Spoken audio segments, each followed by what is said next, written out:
I did not find lipstick on his collar. I found a hidden wire transfer code he thought I would miss. While my husband plotted to steal my life and hand it over to his mistress, I silently moved my assets and waited. He thought he was the hunter, but he had no idea he was already my prey. I smiled, let the music play, and dropped the bombshell that destroyed his entire world. My name is Natalie, and I am 33 years old. I work as a commercial real estate advisor, a career that trained me to spot a bad investment from a mile away. Yet the absolute worst investment of my life turned out to be my husband, Derek. Before I continue this story, let me know where you are watching from in the comments below. Hit like and subscribe if you have ever had to outsmart someone who thought they could completely break you. Our 5th anniversary dinner was at an exclusive restaurant. The private dining room glowed under a crystal chandelier. The table was set with heavy silver and delicate wine glasses. My mother-in-law, Patricia, sat to my right, her lips pursed in her usual expression of mild disgust. Across from me sat Derek. He wore a tailored suit looking every bit the successful wealth manager he portrayed himself to be. We had just finished our main course when Derek tapped his fork against his crystal wine glass. The delicate ringing sound brought a hush to the small room. I watched him stand up, expecting the usual rehearsed speech about our successful partnership. Instead, he reached into his leather briefcase resting on the empty chair beside him. He did not pull out a velvet jewelry box. He pulled out a thick, legal-sized manila envelope. He tossed it onto the center of the table. It slid across the smooth white linen and stopped exactly in front of my dinner plate. I stared at the bold print on the top page.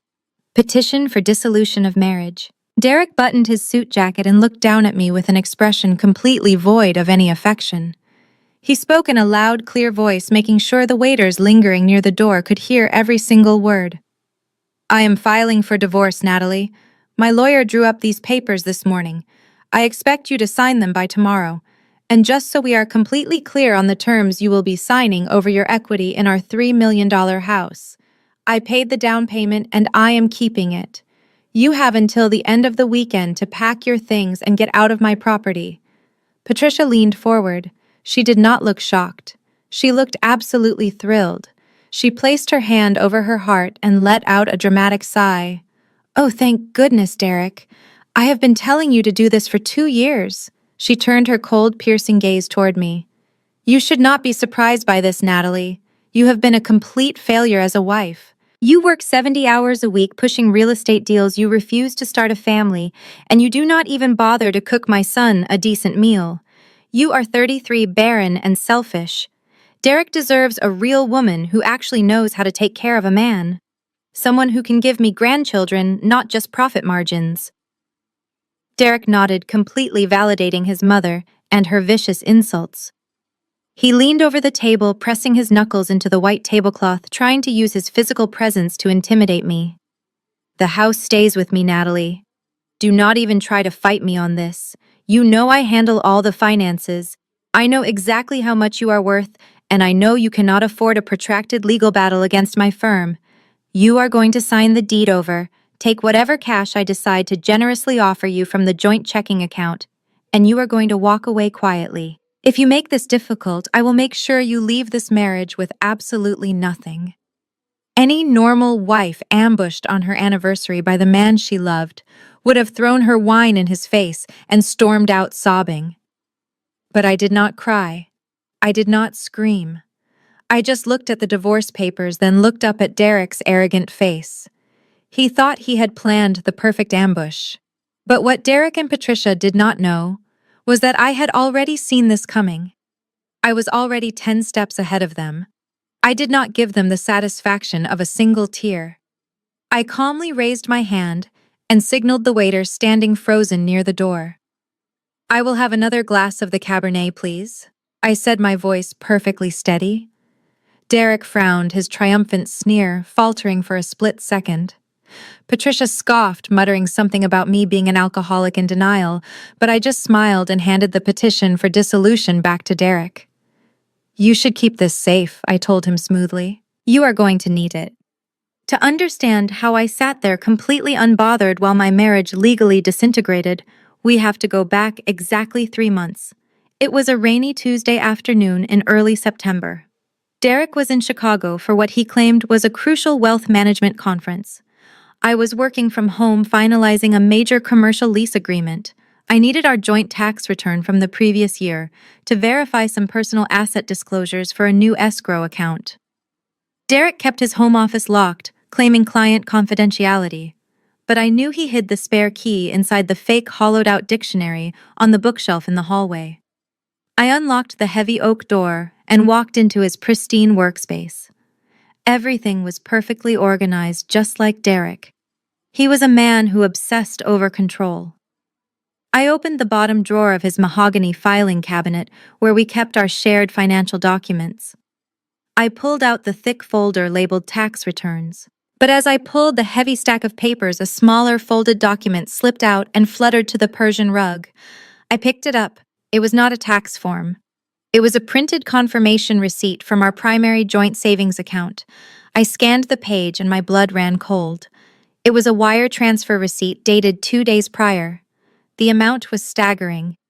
$500,000 had been moved out of our joint savings. My eyes darted to the recipient line. It did not go to our investment portfolio or any mutual fund we had discussed. The money was wired to an entity called Apex Skyline, LLC. I am a commercial real estate advisor. Dealing with limited liability companies is my daily bread and butter. People use shell companies for privacy, for tax benefits, or to hide assets.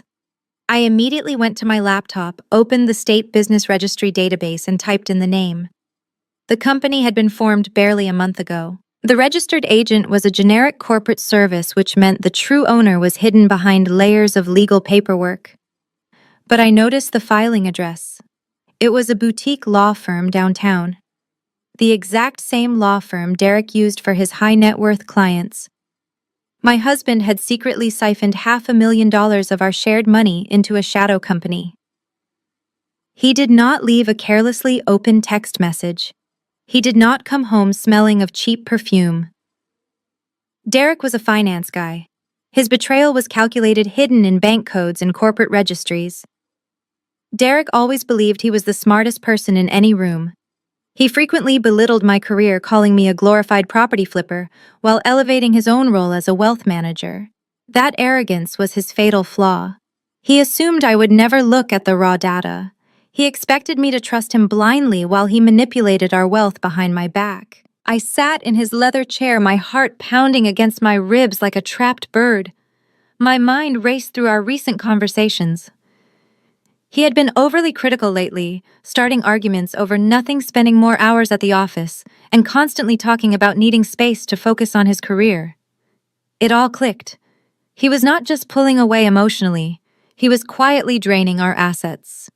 He was building a parachute funded by my hard work, preparing to jump out of our marriage and leave me crashing to the ground.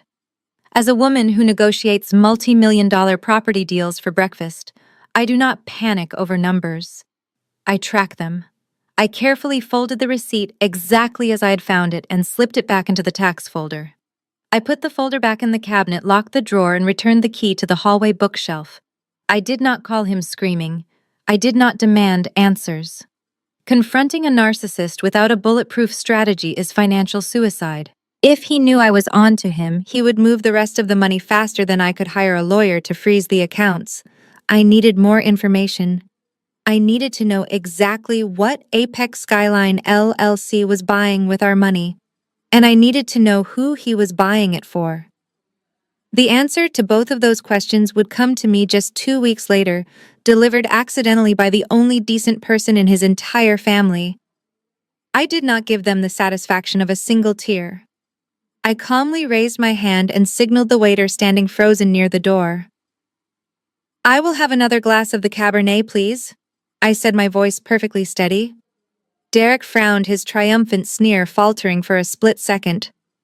Patricia scoffed, muttering something about me being an alcoholic in denial, but I just smiled and handed the petition for dissolution back to Derek. "You should keep this safe," I told him smoothly. "You are going to need it."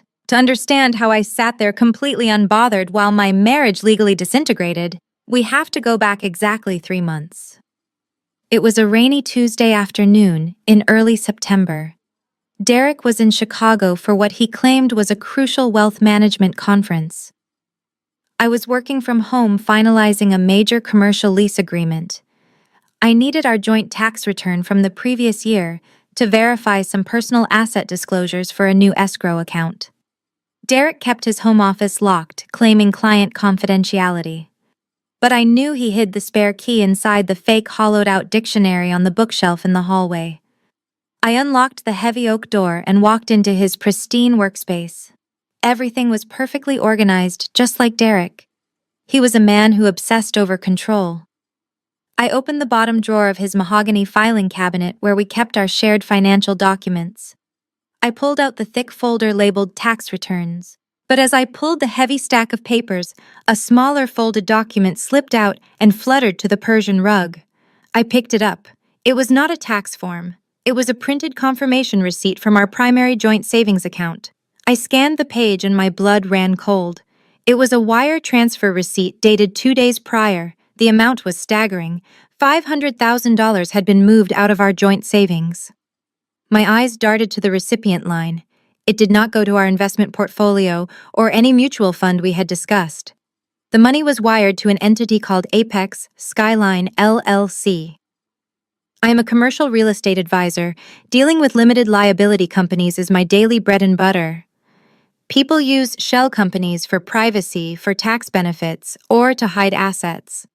I immediately went to my laptop, opened the State Business Registry database, and typed in the name.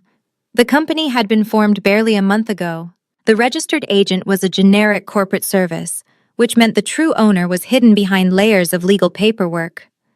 But I noticed the filing address. It was a boutique law firm downtown. The exact same law firm Derek used for his high net worth clients. My husband had secretly siphoned $500,000 of our shared money into a shadow company. He did not leave a carelessly open text message. He did not come home smelling of cheap perfume. Derek was a finance guy. His betrayal was calculated hidden in bank codes and corporate registries. Derek always believed he was the smartest person in any room. He frequently belittled my career, calling me a glorified property flipper while elevating his own role as a wealth manager. That arrogance was his fatal flaw. He assumed I would never look at the raw data. He expected me to trust him blindly while he manipulated our wealth behind my back. I sat in his leather chair, my heart pounding against my ribs like a trapped bird. My mind raced through our recent conversations. He had been overly critical lately, starting arguments over nothing, spending more hours at the office, and constantly talking about needing space to focus on his career. It all clicked. He was not just pulling away emotionally. He was quietly draining our assets. He was building a parachute funded by my hard work, preparing to jump out of our marriage and leave me crashing to the ground. As a woman who negotiates multi-million-dollar property deals for breakfast, I do not panic over numbers. I track them. I carefully folded the receipt exactly as I had found it and slipped it back into the tax folder. I put the folder back in the cabinet, locked the drawer, and returned the key to the hallway bookshelf. I did not call him screaming. I did not demand answers. Confronting a narcissist without a bulletproof strategy is financial suicide. If he knew I was onto him, he would move the rest of the money faster than I could hire a lawyer to freeze the accounts. I needed more information. I needed to know exactly what Apex Skyline LLC was buying with our money, and I needed to know who he was buying it for. The answer to both of those questions would come to me just 2 weeks later, delivered accidentally by the only decent person in his entire family. 2 weeks after I found that wire transfer receipt, Patricia hosted a Labor Day barbecue in her sprawling suburban backyard. The afternoon was suffocatingly humid, matching the heavy, fake atmosphere of my marriage. Derek stood by the grill, a cold beer in his hand, holding court as he bragged to his uncles about his latest market predictions.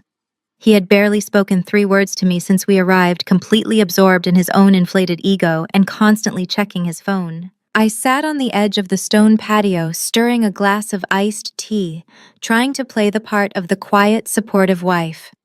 That was when Jamal walked over and sat down on the cedar bench beside me. Jamal is my brother-in-law married to Derek's younger sister, Naomi. He is an incredibly sharp trauma surgeon, a brilliant African-American man, who always seemed entirely too good for the toxic dynamics of Derek's family. Jamal was the only person there who ever treated me with genuine respect. He clinked his glass against mine with an exhausted smile. "The hospital was brutal this week," he said, loosening his collar. "I finally got a day off and I have to spend it listening to your husband lecture us about cryptocurrency." I forced a polite laugh. "You know Derek," I replied smoothly. "He never misses an opportunity to pitch an investment." Jamal nodded, taking a sip of his drink. "Speaking of investments, I saw him downtown on Thursday. I was leaving a medical conference near the financial district, and I spotted him walking into the lobby of the Azure Tower. I figured you two were finally looking to buy some commercial space down there.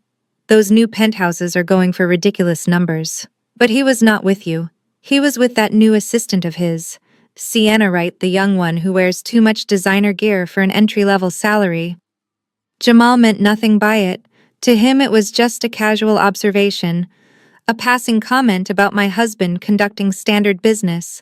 But to me it was the final piece of a devastating puzzle.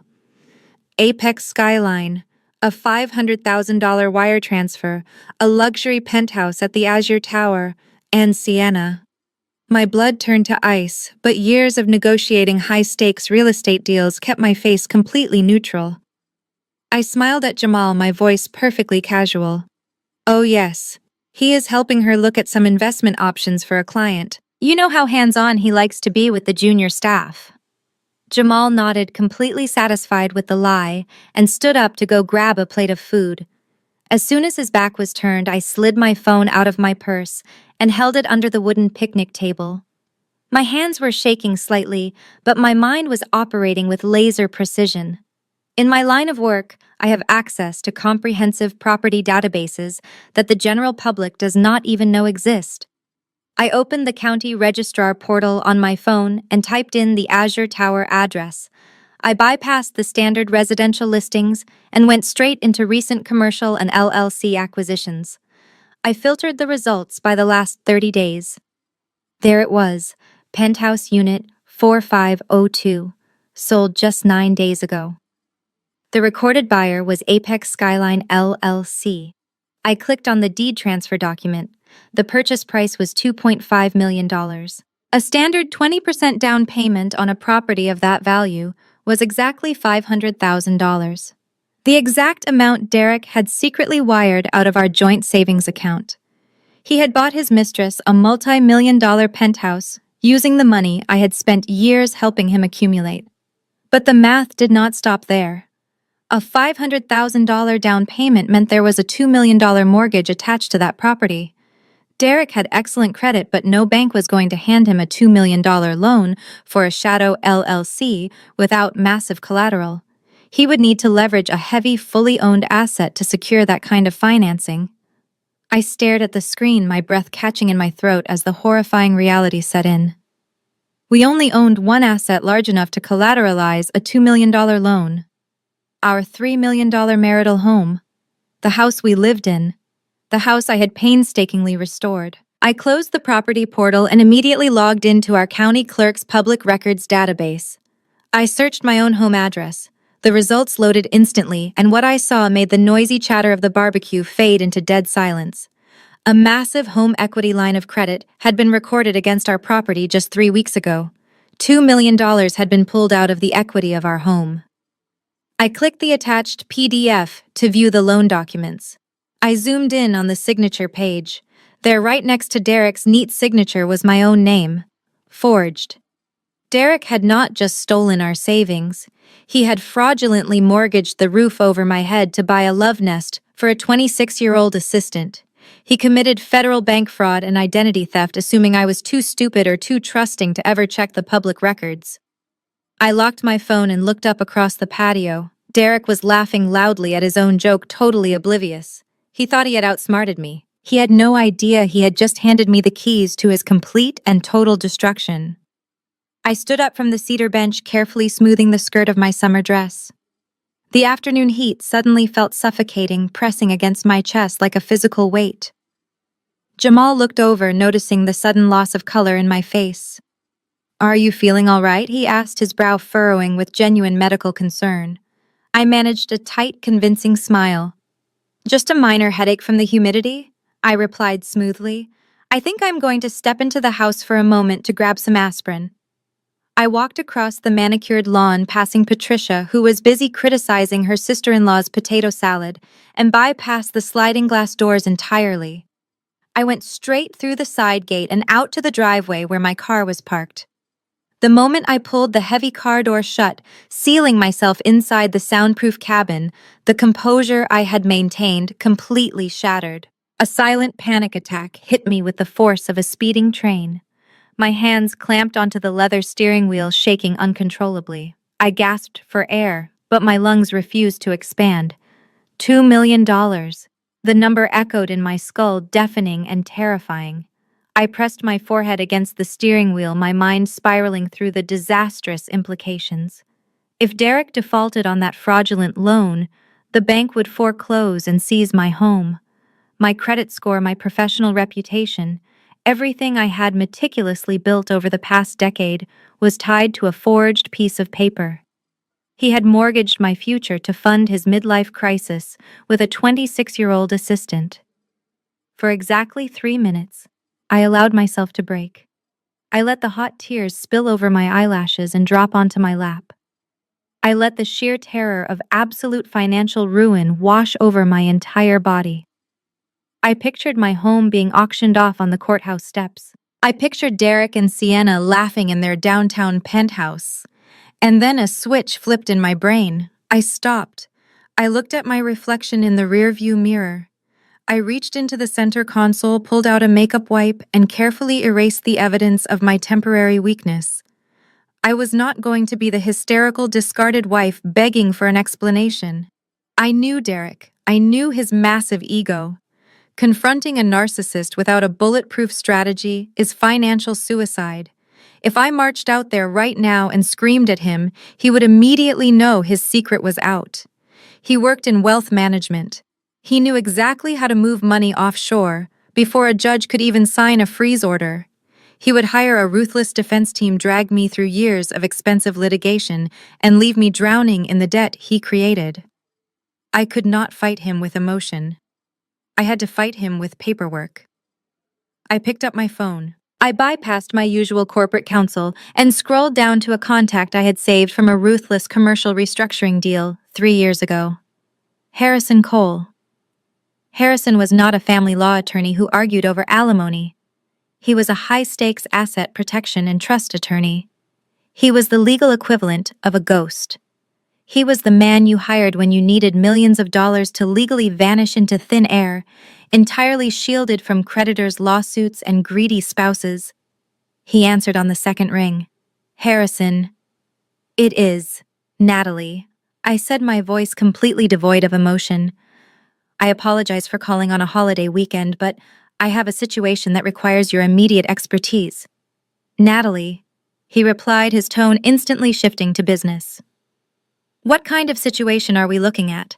"My husband has committed federal bank fraud by forging my signature on a $2 million home equity line of credit," I stated flatly. "He used the funds to purchase a luxury commercial property for his mistress under a shell company. He is currently unaware that I know.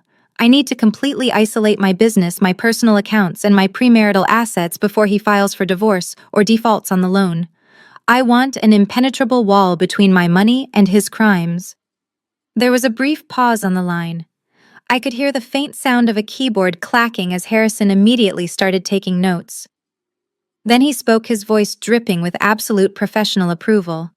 "You did exactly the right thing by calling me first, Natalie. Most spouses let their emotions ruin their leverage. Do not confront him. Do not change your daily routine. Smile, make him dinner, and let him think he is a genius. Meanwhile, we are going to build a legal fortress around your wealth that not even a federal judge could easily dismantle." I want you in my office on Tuesday morning at 8 o'clock sharp. Bring every financial document, tax return, business ledger, and corporate charter you can quietly get your hands on. I will be there, I promised. I ended the call and took one final deep breath. The panic was entirely gone, replaced by a cold, sharp clarity. I stepped out of the car, smoothed my dress one last time, and walked back into the backyard. Derek was still standing by the grill, holding his beer, completely oblivious to the fact that I had just declared war. He looked up and smiled at me lazily. I smiled right back. He looked up and smiled at me lazily. I smiled right back. Exactly 1 month later, the war I was silently fighting moved from the shadows into a brightly lit ballroom. It was late October, exactly 2 months before the catastrophic anniversary dinner. Derek's wealth management firm was hosting its annual charity gala at the Grand Heritage Hotel downtown. The venue was dripping with ridiculous corporate opulence. Crystal chandeliers cast a warm glow over hundreds of guests, and a string quartet played softly in the background. Derek was entirely in his element. He wore a custom tuxedo and spent the first hour shaking hands with senior partners, aggressively schmoozing potential clients, and laughing a little too loudly. I stood faithfully by his side, playing the role of the perfect corporate wife. I wore a tailored emerald green evening gown, my posture impeccable. Inside, however, my mind was operating like a supercomputer. Thanks to my secret meetings with Harrison, my trust attorney, the invisible legal fortress around my assets was almost complete. Derek had absolutely no idea that the woman smiling politely next to him was methodically dismantling his financial future brick by brick. Just before the silent auction began, the crowd near the main entrance parted slightly. Sienna walked in. She was technically supposed to be a junior administrative assistant, but she entered the ballroom like she owned the entire firm. She wore a plunging black silk dress that blatantly violated corporate etiquette. But what caught my eye was not the dress. It was the blinding sparkle resting heavily against her collarbone. It was a massive, intricately cut diamond necklace. My breath hitched in my throat, but not out of jealousy. I knew exactly where that necklace came from. 2 days prior, while reviewing the hidden transaction logs my attorney had successfully subpoenaed from our joint black card, I saw a pending charge for $40,000 at an exclusive boutique jeweler. When I casually asked Derek about it, he lied without blinking. He claimed it was a corporate retirement gift for a departing board member. He had swiped our joint credit card, spending $40,000 of my money to drape diamonds around his mistress's neck. Sienna spotted us standing near the towering champagne fountain. Instead of respectfully avoiding the wife of the man she was sleeping with, she walked directly toward us. She possessed the reckless arrogance of a young woman who believed she had already won the ultimate prize. Her eyes locked onto mine, gleaming with a toxic mixture of triumph and malice. "Good evening, Derek," she purred, her voice entirely too intimate. She then turned her gaze to me, stretching her lips into an utterly fake smile. "And Natalie, it is so nice to finally meet you in person. Derek talks about you all the time at the office." She reached out to take a full glass of champagne from a passing waiter. As she turned back toward me, she intentionally stumbled forward. Her wrist flicked deliberately, and a splash of cold champagne rained down.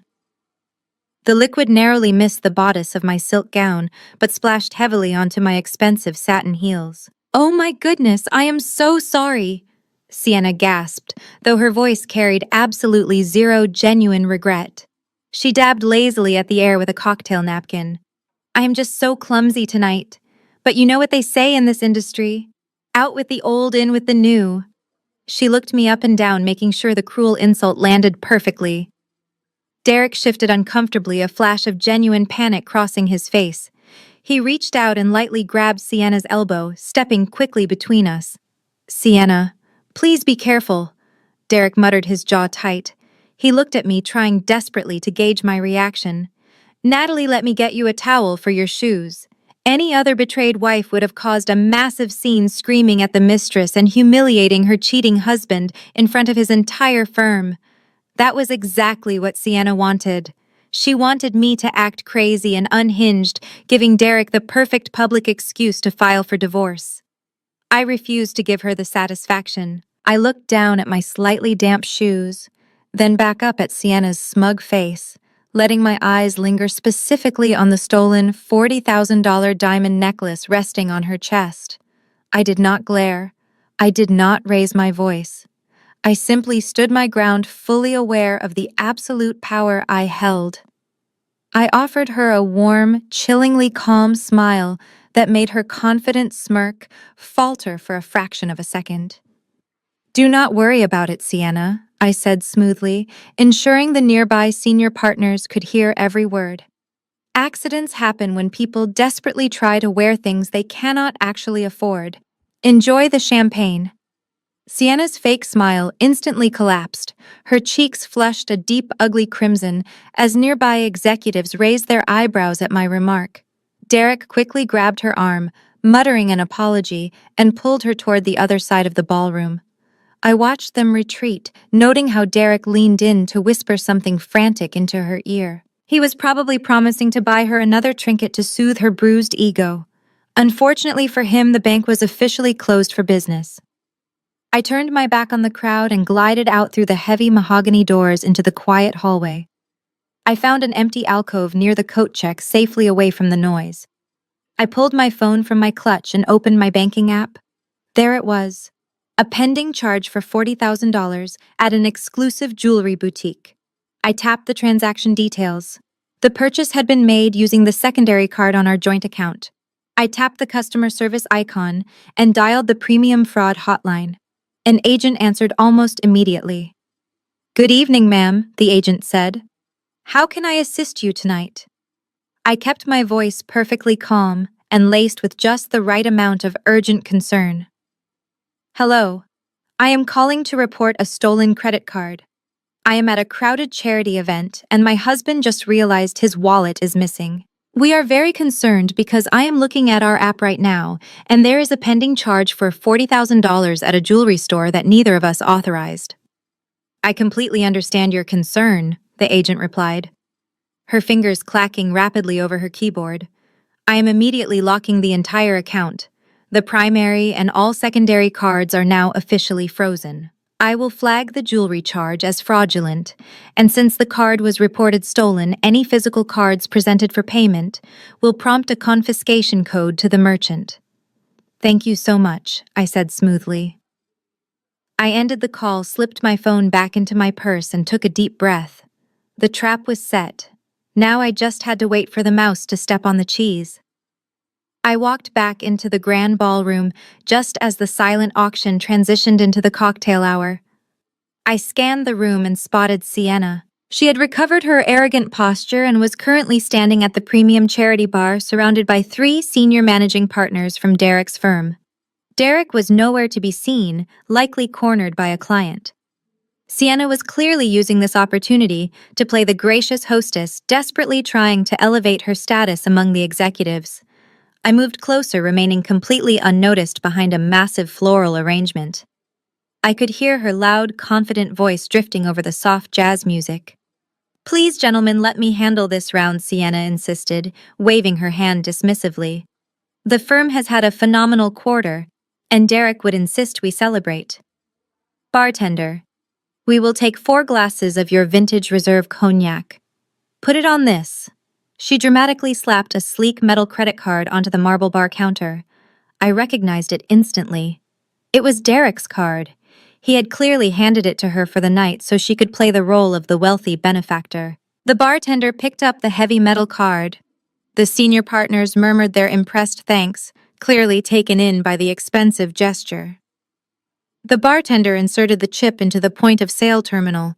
The machine processed for a moment. Then it let out a sharp, piercing buzz. It was a loud, undeniable sound of rejection that cut right through the nearby conversation. The bartender frowned and looked at the screen. "I am sorry, miss, but the card declined." Sienna let out a high-pitched artificial laugh. "Oh, that is impossible. There is no limit on that card. Just run it again. The machine is probably glitching." The bartender pulled the card out, wiped the chip, and inserted it a second time. The machine processed and once again emitted that harsh, loud beep. This time, a red light flashed on the terminal. The bartender looked up, his expression hardening into professional coldness. He did not hand the card back. Instead, he pulled it from the machine and slipped it into his apron pocket. "I am not running it again, miss. The system is giving me a confiscation code. That means this card has been reported lost or stolen, and I am legally required to keep it." The color drained entirely from Sienna's face. The three senior partners standing around her exchanged sharp, uncomfortable glances. One of them, the managing director of the firm, stepped back slightly, distancing himself from the sudden stench of fraud. "Excuse me," Sienna demanded, her voice cracking with rising panic. "You cannot take that. That is my boyfriend's card. Give it back to me right now." "I am sorry, but I cannot do that," the bartender replied loudly, attracting the attention of several other guests. "If you have an issue, you can contact the issuing bank. Would you like to pay for these 4 drinks with another form of payment? The total is $1,200. Sienna stood frozen, her eyes darting around like a trapped animal. She did not have $1,000 to her name. The managing director cleared his throat, his face a mask of corporate disapproval. "Never mind the drinks," he said coldly to the bartender. "We will be mingling elsewhere." The partners turned and walked away, leaving Sienna standing completely alone at the bar. She looked utterly humiliated, staring at the empty marble counter, while whispers began to ripple through the crowd. I stood behind the floral arrangement, took a slow, deliberate sip of my water, and allowed a genuine chilling smile to spread across my face. She thought she could casually play with my money, but she had just learned the hard way that I held all the cards. 2 days after the charity gala, the fallout from the frozen credit card was suffocating our house. Derek was pacing the floors late at night, aggressively whispering into his phone in the basement. He told me the bank had made a massive administrative error, freezing the accounts by mistake. I just nodded and poured him coffee, playing the role of the oblivious wife.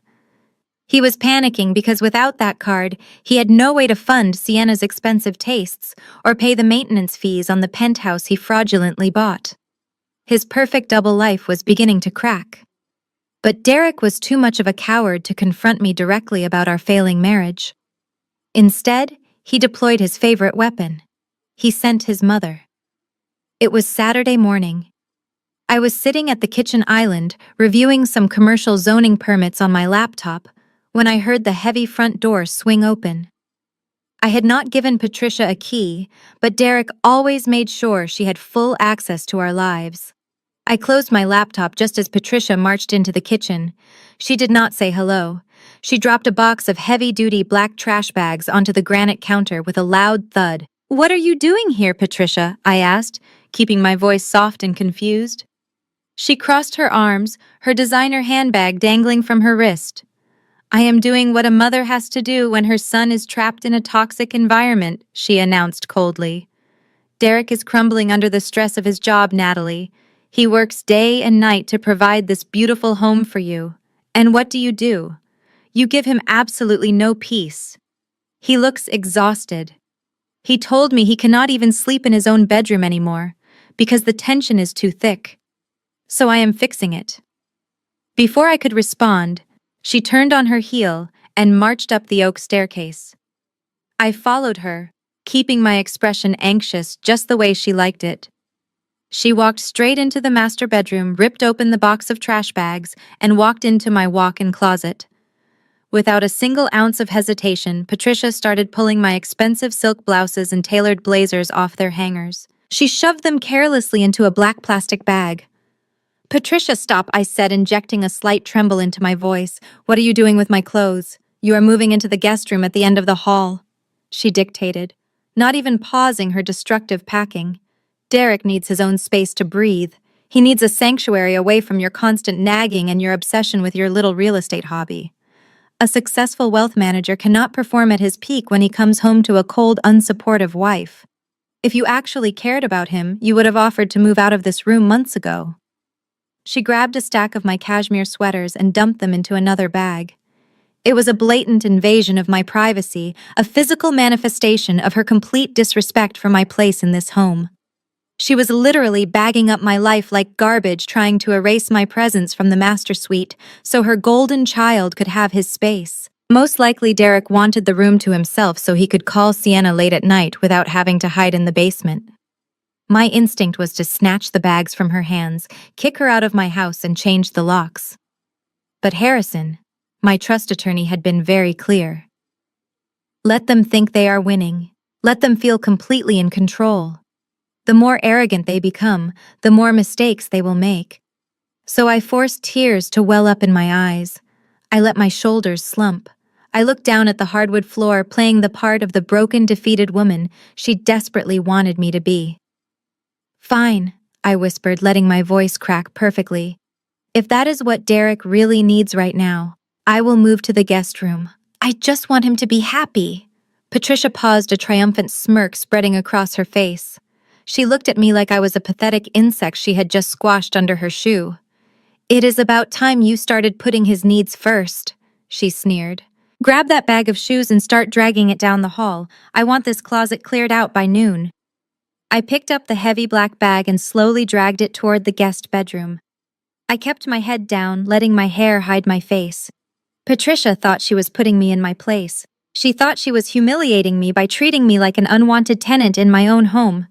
But as soon as I reached the guest room and closed the door behind me, the fake tears vanished instantly. I did not care about the master bedroom. I did not care about the clothes, because while Patricia was busy playing interior decorator, I had a much more important task to complete. I opened my laptop and connected to my secure mobile hotspot. I had corporate assets to move, and she had just given me the perfect, undisturbed afternoon to do it. I sat on the edge of the queen-sized guest bed, listening to the muffled sounds of Patricia aggressively tearing hangers off the racks down the hall. I pulled my laptop from its leather case connected to my encrypted mobile hotspot and opened the secure client portal Harrison had set up for me. The screen glowed with the final heavily customized legal documents we had been preparing for the past month. In the state we lived in, any business built during a marriage was considered marital property. Derek, in all his arrogant glory, fully expected to take 50% of my commercial real estate consulting firm when he eventually filed for divorce. He constantly belittled my work, calling it a cute little hobby, but his wealth management brain knew exactly how much revenue my firm generated. He was planning to use my life's work to subsidize his future with Sienna. I was about to make sure he did not get a single dime. The document glowing on my screen was the formation of an irrevocable trust based in Delaware. Delaware has some of the most impenetrable corporate privacy and asset protection laws in the country. Because Derek had not yet formally filed any divorce papers, there was no legal injunction preventing me from moving my own assets. I was completely free to restructure my business portfolio. And that was exactly what I was doing, right under his mother's nose. I clicked the first digital signature prompt. With that single stroke, I transferred 100% of my voting shares and ownership equity into the trust. I clicked again legally, assigning all of my corporate bank accounts, my lucrative client contracts, my intellectual property, and my future commission pipelines to the newly formed entity. Technically, as of this exact moment, I no longer owned my own company. The trust owned it, and I was the sole managing beneficiary. Down the hall, I heard a loud crash as Patricia likely knocked over my jewelry box in her haste to pack up my belongings. I smiled, ignoring the noise, and focused on the screen. The beauty of an irrevocable trust is right in the name. It cannot be revoked, altered, or dissolved by a bitter spouse or a greedy divorce lawyer. By the time Derek's legal team tried to audit my assets during the divorce proceedings, they would find a perfectly legal, impenetrable wall. My multi-million-dollar business simply did not exist in our marital estate anymore. It was the ultimate financial checkmate. Derek had used my forged signature to steal $2 million from the equity of our home, tying me to his massive federal crime. But I was using perfectly legal, meticulously drafted corporate law to legally vanish my wealth. He thought he was playing a brilliant game of chess, but he did not realize I had already flipped the entire board. I reviewed the final page of the transfer agreement. Everything was flawless. I typed in my secure authorization code and hit the submit button. A green check mark appeared on the screen, followed by an automated email notification from Harrison's law firm. The transfer was officially recorded. The deed was done. My empire was secure, locked away in a Delaware vault where Derek's greasy fingers could never reach it. I closed my laptop and slipped it under the guest room mattress just as the door handle rattled. Patricia kicked the door open, struggling under the weight of two massive black trash bags, bulging with my designer shoes and handbags. She dropped them onto the hardwood floor with a heavy thud, wiping a bead of sweat from her heavily powdered forehead.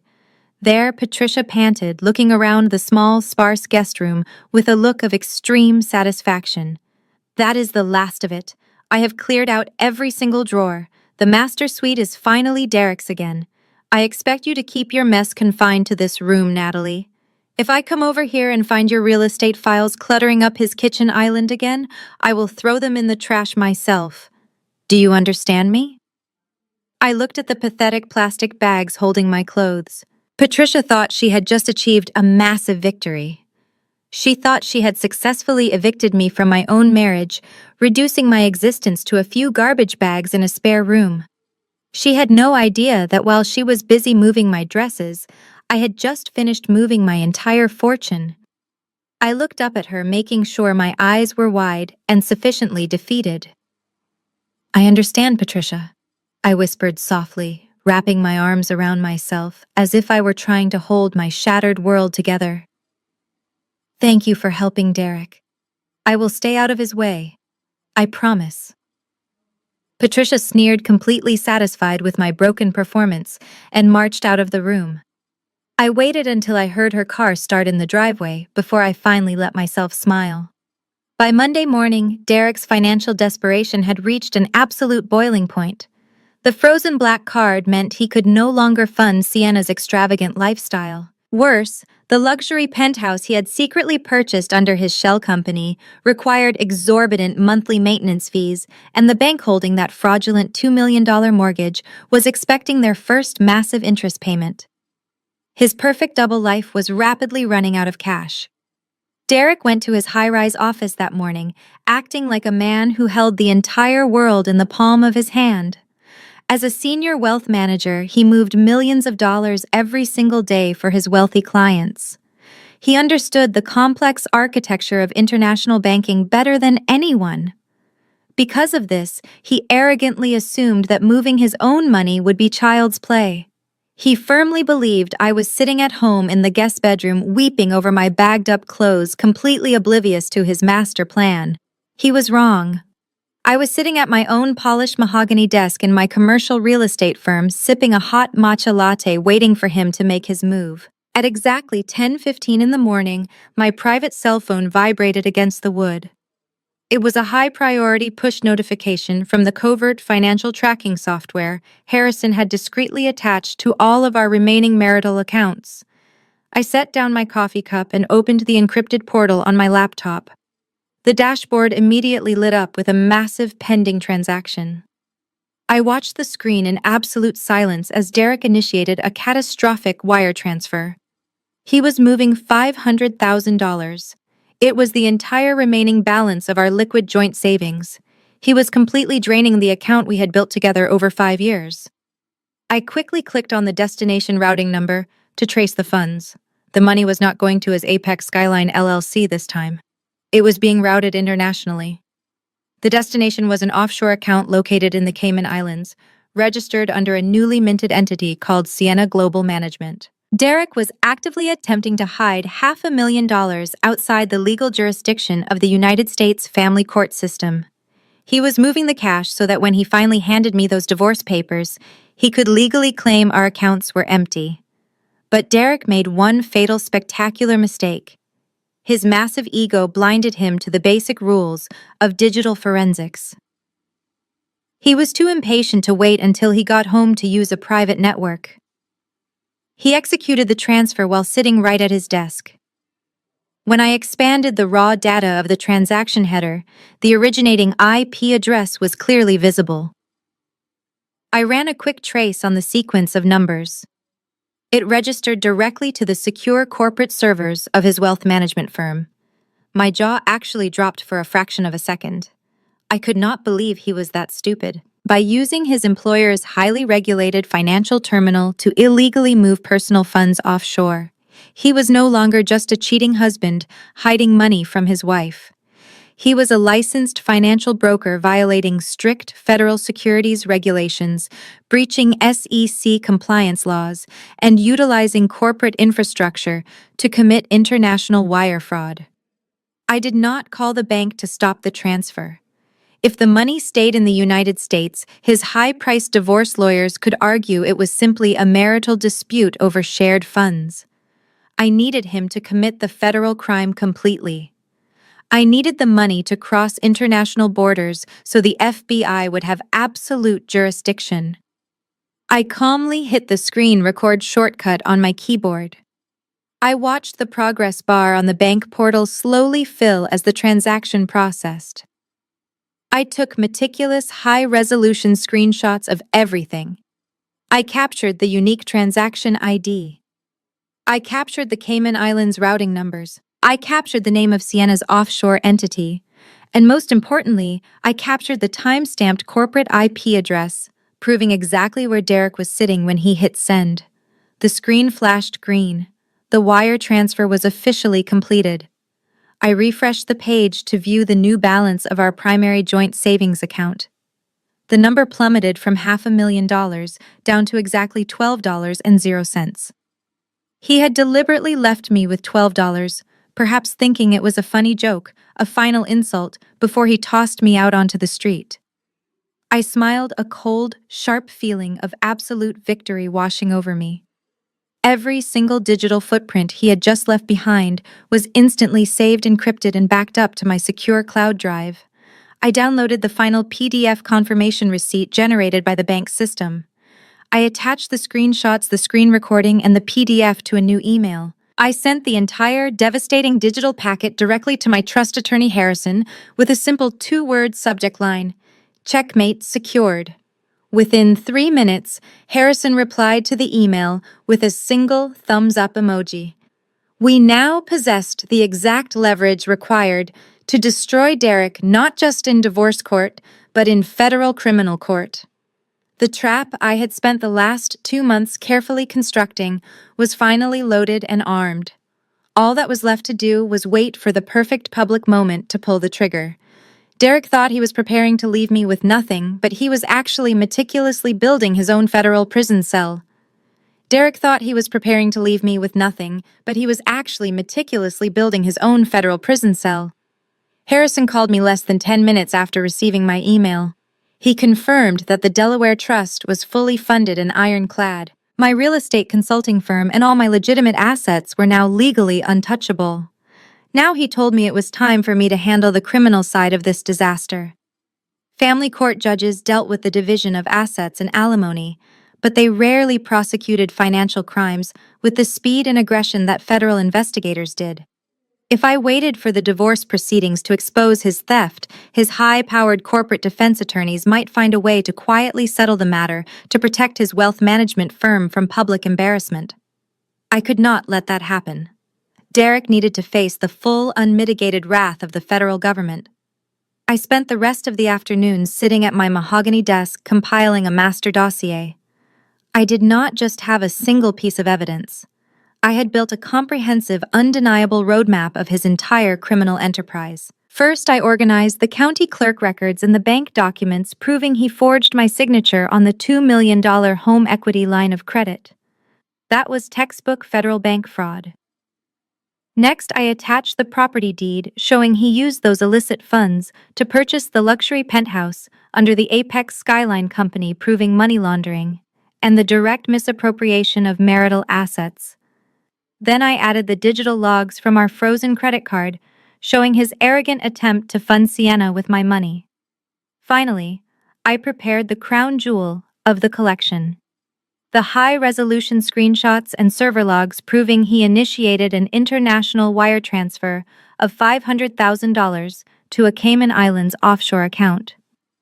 Crucially, I highlighted the fact that he used the heavily regulated corporate servers of his wealth management firm to execute the illicit transfer. That single action violated dozens of compliance regulations and federal wire fraud statutes. He had used a secure institutional network to commit a major felony. I did not yell. I did not throw plates against the wall. I did not drive down to his office to confront him. I simply opened a secure encrypted browser window. I navigated straight to the electronic tip line for white-collar financial crimes operated by the Federal Bureau of Investigation. I filled out the anonymous submission form detailing the exact nature of the fraud, the massive dollar amounts involved, and the specific individuals and shell companies connected to the theft. I uploaded the massive digital file containing every single piece of documentary evidence. Once the progress bar hit 100%, I clicked submit. I did not stop there. I immediately opened another tab and went to the official whistleblower portal for the Securities and Exchange Commission. Because Derek had used his firm's proprietary trading floor network to move stolen personal funds offshore, the agency would view him as a massive liability who was actively compromising the integrity of the financial markets. I submitted the same dossier to them, making absolutely sure to highlight the corporate network data. I provided them with everything they needed to secure a warrant and raid his office.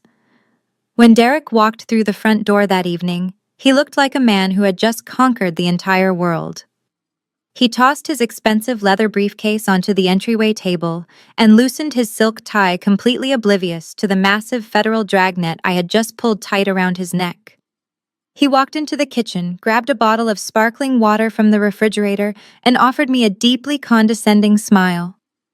He leaned against the granite counter and asked me how my little real estate projects were going. He acted as if he had not just stolen the last $500,000 from our joint savings account mere hours ago. He was high on the thrill of his own perceived genius. He believed he had successfully outsmarted his wife, hidden his money, and secured a luxurious future with his young mistress. I smiled back at him, perfectly mimicking the supportive, submissive wife he wanted to see. I told him my day was fine, and that I was looking forward to our upcoming anniversary dinner. I poured him a glass of water and asked him if he had a productive day at the office. He laughed a deep, arrogant sound and said he had finalized some major transitions that would set him up for life. He was absolutely right about that. He had no idea that while he was busy planning his grand exit, federal investigators were already opening a criminal file with his name firmly stamped on the cover. The trap was set, the bait was taken, and his massive ego was marching him straight into absolute ruin. The very next morning, the illusion of our peaceful cohabitation shattered completely. I was standing by the kitchen island drinking my black coffee when a heavy knock echoed through the front hallway. I opened the door to find a man in a windbreaker holding a thick manila envelope. He asked to confirm my name, shoved the envelope into my hands, and walked away without another word. I tore open the seal and pulled out a stack of legal documents bearing the letterhead of one of the most ruthless family law firms in the city. The top page was an emergency ex parte motion, immediately followed by a brutal 7-day notice to vacate the premises. I scanned the dense legal jargon, my blood turning to ice water despite my intense preparations. Derek was not just filing for a standard divorce. He was actively trying to destroy my character. His lawyer had drafted a fictitious narrative claiming I was severely mentally unstable. The motion alleged that I was suffering from severe paranoia, that I had been exhibiting erratic and threatening behavior, and that I posed an immediate physical danger to the household. Attached to the motion was a sworn affidavit from Patricia serving as his primary witness. She claimed she had personally observed my mental decline and had been forced to intervene by moving my clothes to the guest room for her son's safety. They had manufactured an entire false reality to get me thrown out on the street in exactly 1 week with nothing but a few garbage bags. Footsteps echoed on the hardwood floor behind me. I turned around to see Derek walking into the kitchen. He was fully dressed in his custom Italian suit, adjusting his silk tie with absolute precision. The fake supportive smile he had worn the night before was completely gone. His mask was off. He looked at the legal documents in my trembling hands and let out a short, arrogant laugh. "I see the courier found you," Derek said, walking over to the espresso machine. He poured himself a shot. casually, leaning against the marble counter, as if he had just handed me a grocery list instead of a vicious, legal threat. I held up the papers, keeping my voice carefully calibrated to sound breathless and panicked. Mental instability. I asked, letting my hands shake just enough to sell the performance. You are telling a judge I am a physical danger to you. Derek took a sip of his espresso and shrugged his perfectly tailored shoulders. It is just legal strategy, Natalie. Do not take it personally. My attorneys advised me that the fastest way to get you out of my house is to establish a hostile living environment. And let us be honest, you have been acting completely unhinged lately. Moving your things into the guest room, sulking around the house, obsessing over your little real estate hobby while ignoring your duties as a wife. A judge will take one look at your manic work schedule and completely agree with me. He set his cup down and took a step toward me, closing the distance until he was towering over me. His eyes were cold, calculating, and completely devoid of any remorse for the 11 years we had spent together. I want you out of this house by next Friday, he commanded, his voice dropping into a dangerous, threatening register. I am tired of looking at you. I am tired of pretending. The house is mine. I paid the initial down payment and my name is the only one that matters on the mortgage. You are not going to fight me on this because you simply do not have the resources to go up against my legal team. He reached into his breast pocket and pulled out a single folded sheet of paper. He dropped it onto the kitchen island right next to my coffee cup.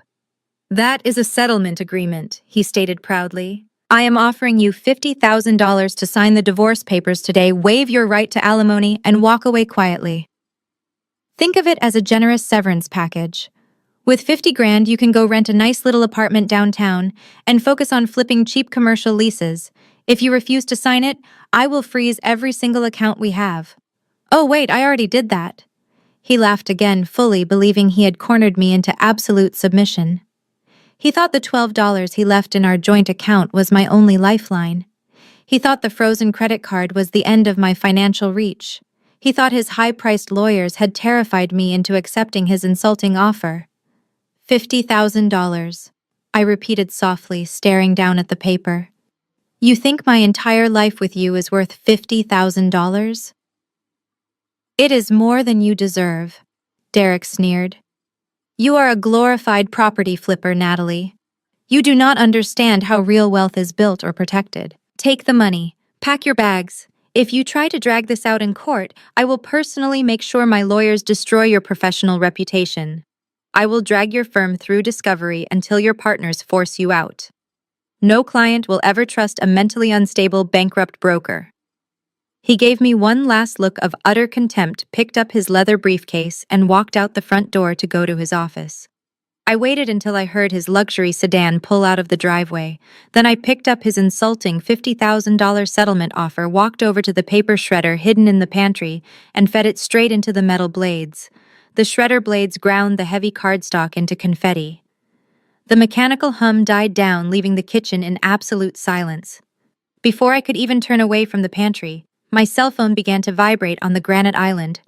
The caller ID flashed Derek's name. He had barely made it out of our gated subdivision before the urge to twist the knife became too overwhelming for him to resist.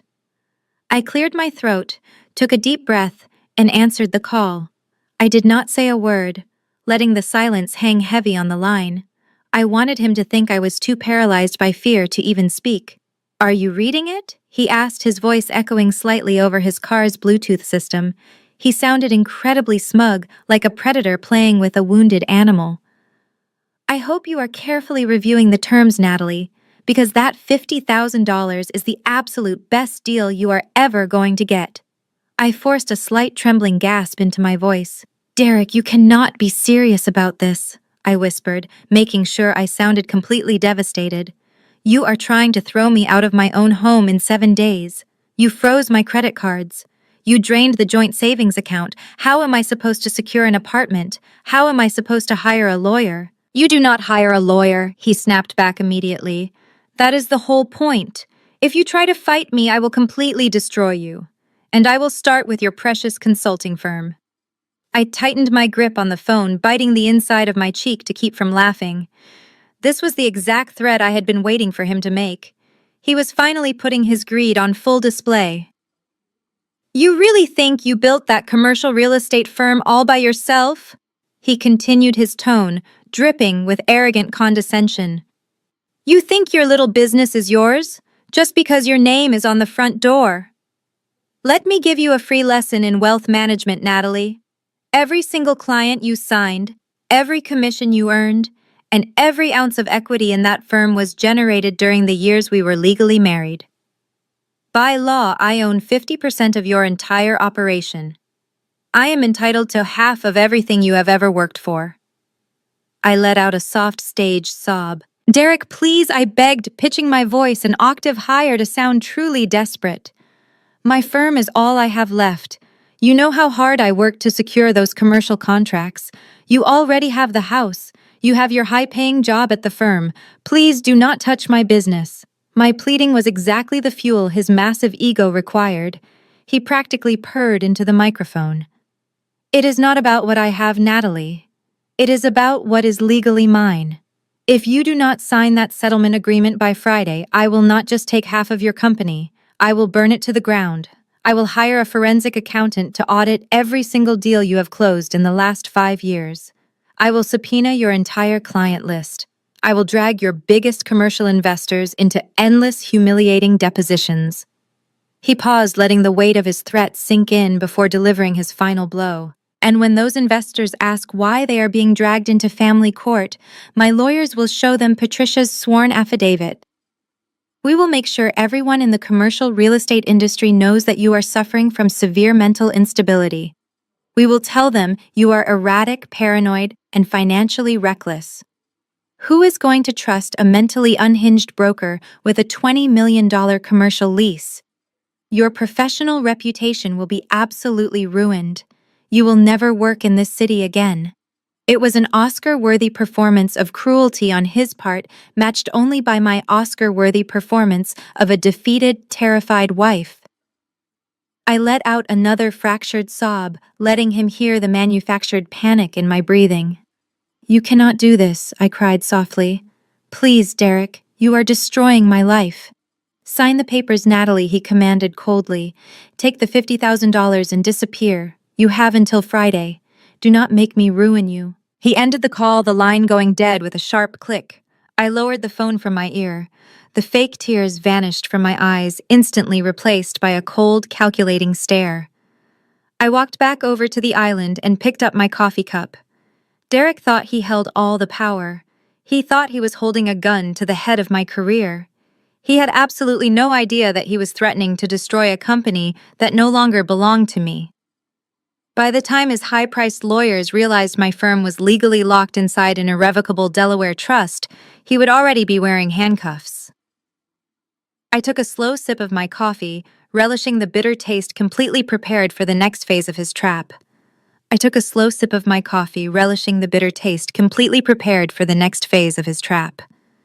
3 days later, that trap took the physical form of a mandatory pre-trial mediation meeting. Derek and his legal team had aggressively pushed for this session, fully believing they could intimidate me into signing his pathetic $50,000 settlement before we ever set foot inside a real courtroom. The mediation was held in a sterile, glass-walled conference room at his lawyer's high-end downtown firm. The space was designed to intimidate. From the panoramic views of the city skyline to the heavy mahogany table, everything screamed corporate dominance. The mediator, a silver-haired retired judge named Mr. Reynolds, sat at the head of the table. Derek sat to his right, wearing a pristine navy bespoke suit, exuding an aura of manufactured solemnity. His lawyer, a ruthless bulldog of a man in an equally expensive suit, sat firmly by his side. I sat completely alone on the opposite side of the massive table. I had intentionally told Harrison, my trust attorney, not to attend. I needed Derek to believe I was isolated, vulnerable, and completely defenseless. But Derek had not come alone. He had brought a special guest to help drive the final nail into my coffin. Patricia, Bringing a character witness to a preliminary financial mediation is highly unusual, but Derek's lawyer had vigorously argued that Patricia's testimony was absolutely vital to establish the hostile living environment that justified my immediate eviction. Mr. Reynolds allowed it. From the moment we sat down, it was glaringly obvious that the mediator was heavily swayed by Derek's polished, wealthy persona. Derek was a senior wealth manager who spoke the language of the elite, and Mr. Reynolds treated him like a respected colleague rather than a party in a bitter dispute. Once the pleasantries were concluded, Patricia did not waste a single second. She leaned across the heavy table, her heavy gold bracelets clanking loudly against the wood, and unleashed a highly choreographed barrage of absolute fiction. "Natalie is completely financially illiterate," Patricia announced to the mediator, her voice dripping with fake maternal sorrow. "My son has spent the last decade carrying the entire financial burden of their household on his shoulders. She plays around with these little commercial real estate properties pretending to be a big shot, but she barely breaks even. Derek has had to constantly bail out her failing business just to keep the lights on and maintain her delusion of success." I kept my hands folded neatly in my lap and my face completely blank. Derek had stolen $2 million from our home equity, yet his mother was sitting here under oath calling me the financial burden. But Patricia did not stop at my career. She went straight for the throat, weaponizing the most personal aspects of my life. "She is incredibly selfish and utterly neglectful as a wife." Patricia continued, dabbing at a completely dry eye with a monogrammed tissue. "She refused to give my son children because she only cares about herself and her fake career. She is barren by choice. The stress of dealing with her volatile moods, her constant paranoia, and her endless demands for his hard-earned money has nearly destroyed my son. I had to personally go to their house last week and move her things out of the master bedroom because Derek was terrified of her erratic behavior. She is a physical danger to him." Derek played his part flawlessly. I watched Mr. Reynolds. I watched Mr. Reynolds. The supposedly impartial mediator was nodding slowly, taking detailed notes on his yellow legal pad. He looked at Derek with an expression of deep professional sympathy. He saw exactly what they wanted him to see. A hardworking, highly successful, affluent man who had been ruthlessly victimized by an unstable, gold-digging, emotionally abusive wife. "Ms. Natalie," Mr. Reynolds said, turning his gaze toward me with a look of stern disapproval. "These are very serious allegations. Your husband is offering you a clean break and a $50,000 settlement to help you transition into an independent life. Given the circumstances described here today, and considering you do not even have legal counsel present to dispute these financial claims, I strongly suggest you consider his generous offer. If this goes before a judge, the outcome could be significantly worse for you. It took every ounce of self-control I possessed not to laugh out loud right there in the boardroom." They had laid out their entire pathetic strategy, completely unaware that I held the nuclear launch codes to their entire existence. I forced my lower lip to tremble slightly. I looked away from the mediator and stared down at the polished wood of the table, making sure my shoulders slumped forward in a posture of total defeat. I needed them to believe that Patricia's vicious lies and the mediator's harsh judgment had finally broken my spirit. Derek smirked, a tiny triumphant lifting of the corner of his mouth. He thought he had won. He thought I was finally ready to surrender. Derek smirked, a tiny triumphant lifting of the corner of his mouth. He thought he had won.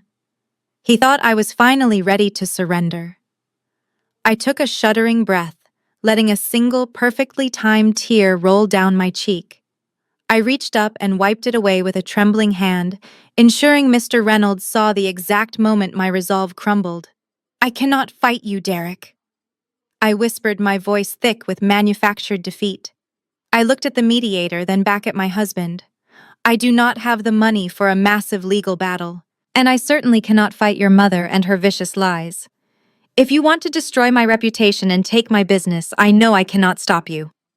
Patricia leaned back in her heavy leather chair, folding her arms across her chest, with a look of extreme vindication. She practically vibrated with the joy of watching me surrender. Derek sat up straighter, adjusting his expensive silver cufflinks. He was practically glowing with the thrill of absolute power. I am glad you are finally seeing reason, Natalie Derrick said, adopting a tone of fake, benevolent patience. This does not have to be ugly. Just sign the settlement. Take the $50,000. It is more than fair considering you contributed almost nothing of real value to our portfolio. I nodded slowly, keeping my eyes fixed on the polished mahogany table. I will sign it, I said softly. I will take the money and I will leave the house. But I need one thing from you first. Derek's lawyer immediately leaned forward, his eyes narrowing with suspicion like a guard dog trained to attack. My client is not negotiating the financial terms, he barked aggressively. The $50,000 is a take-it-or-leave-it offer. We are not adding a single penny to that amount. I am not asking for more money, I replied, letting my voice crack slightly. I just need time. 7 days is not enough to pack up an 11-year marriage. My entire life is in that house. I need time to find a cheap apartment downtown, sort through my personal belongings, and pack up my home office. Please, Derek. I am begging you. Just give me 1 more week to pack up my life. If you give me until next Friday, I will sign the settlement agreement the moment I hand over the keys to the front door. The conference room fell silent. Derek looked at his lawyer, who gave a slight dismissive shrug. To them, giving me an extra 7 days cost absolutely nothing. It did not change the financial outcome they believed was already locked firmly in place. It was just a minor logistical delay. Derek turned back to me. He studied my tear-stained face, my slumped shoulders, and my completely shattered demeanor. He was a narcissist who thrived on control, and in that moment, he felt like an absolute king, granting a minor pardon to a defeated peasant. 14 days total. Derek declared, his voice booming with arrogant authority. You have until next Friday at noon to clear your garbage bags out of the guest room. If you are not gone by then, I will have the police escort you off the property, and I will pull the $50,000 settlement completely off the table. You will walk away with absolutely nothing. Thank you, I whispered, burying my face in my hands to hide the fact that my eyes were completely dry and sharp as glass. Thank you, Derek. Mr. Reynolds, the mediator, offered a warm, approving smile. That is a very generous concession, Derek, he said, writing down the new deadline on his yellow legal pad. It is always best when these matters can be handled with a degree of civility. I will draft a preliminary extension agreement outlining the new move-out date and the pending settlement signature. You are doing the right thing, Natalie. Starting over is hard, but it is better than a messy trial. The rest of the meeting was a blur of legal formalities. Derek and his lawyer were practically celebrating. Patricia shot me one final look of absolute disgust before marching out of the conference room, her heels clicking loudly against the marble floor. Derek did not even look at me as he signed the extension paperwork. He simply buttoned his suit jacket, picked up his leather briefcase, and walked out the door, fully believing he had successfully terrorized me into giving up everything I owned. I waited until the room was empty before I stood up. I walked out of the glass-walled office, rode the elevator down to the underground parking garage, and climbed into the driver's seat of my car. The heavy door slammed shut, sealing me in absolute silence. I reached up and pulled down the sun visor, checking my reflection in the small mirror. The pathetic weeping woman from the boardroom was completely gone. I wiped away the faint smudge of mascara under my eye and pulled my phone from my purse. I opened a text message to Harrison. He gave me the week I typed, hitting send immediately. Derek thought he was giving me a week to pack up my old clothes and find a miserable little apartment. He had no idea he had just handed me the exact window of time I needed to execute the most complex and devastating financial maneuver of my entire career. I did not need 7 days to pack boxes. I needed 7 days to legally liquidate a massive commercial property, move millions of dollars in cash, and completely blindside the man who thought he had broken my spirit. I pulled out of the underground parking garage and drove straight to Harrison's law firm on the other side of downtown. I owned a massive undeveloped commercial plot of land on the rapidly expanding west side of the city. I had purchased this prime real estate 3 years before I ever met Derek. Because it was a premarital asset, it technically belonged entirely to me. But in a high-stakes divorce, a greedy husband and a clever lawyer could easily argue that marital funds were used to pay the property taxes or maintain the lot. That legal maneuver would instantly muddy the waters and drag my property into the marital estate division. I was not going to give Derek the chance to claim a single inch of my dirt. I had already quietly found a cash buyer. A major national logistics company desperately wanted the land for a new regional distribution hub. The agreed purchase price was $4.2 million.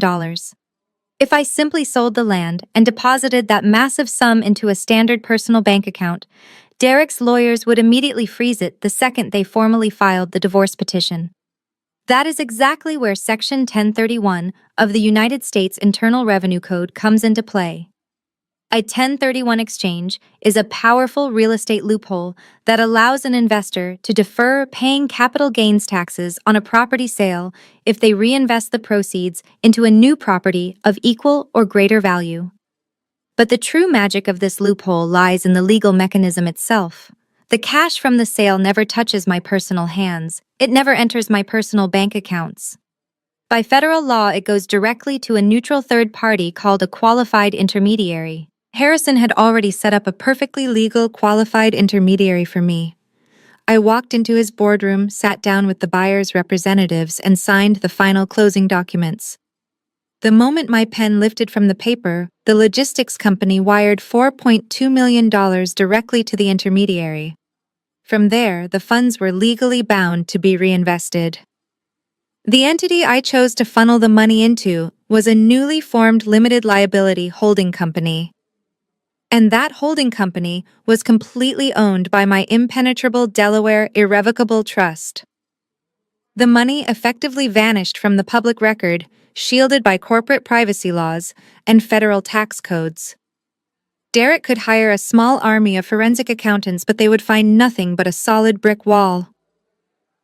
With my premarital assets entirely liquidated and locked safely away, I turned my attention to the petty cash. Derek had previously drained our joint savings account down to exactly $12. It was a highly calculated insult, a psychological tactic meant to make me feel completely powerless and destitute. I decided to return the favor. We still shared a primary joint checking account used for household expenses, which currently held just over $30,000 from my recent commissions.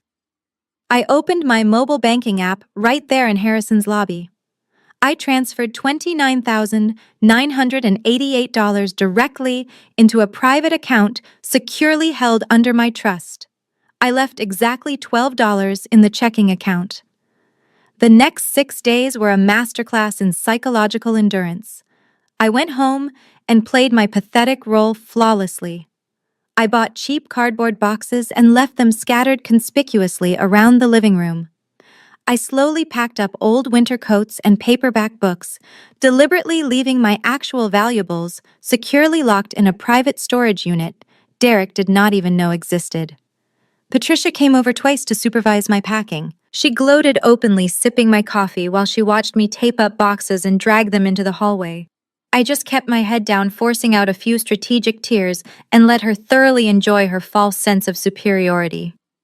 Friday approached rapidly. It was the absolute deadline Derek had given me to sign the insulting settlement and surrender my life. But Friday also happened to be the exact date of our 5-year wedding anniversary.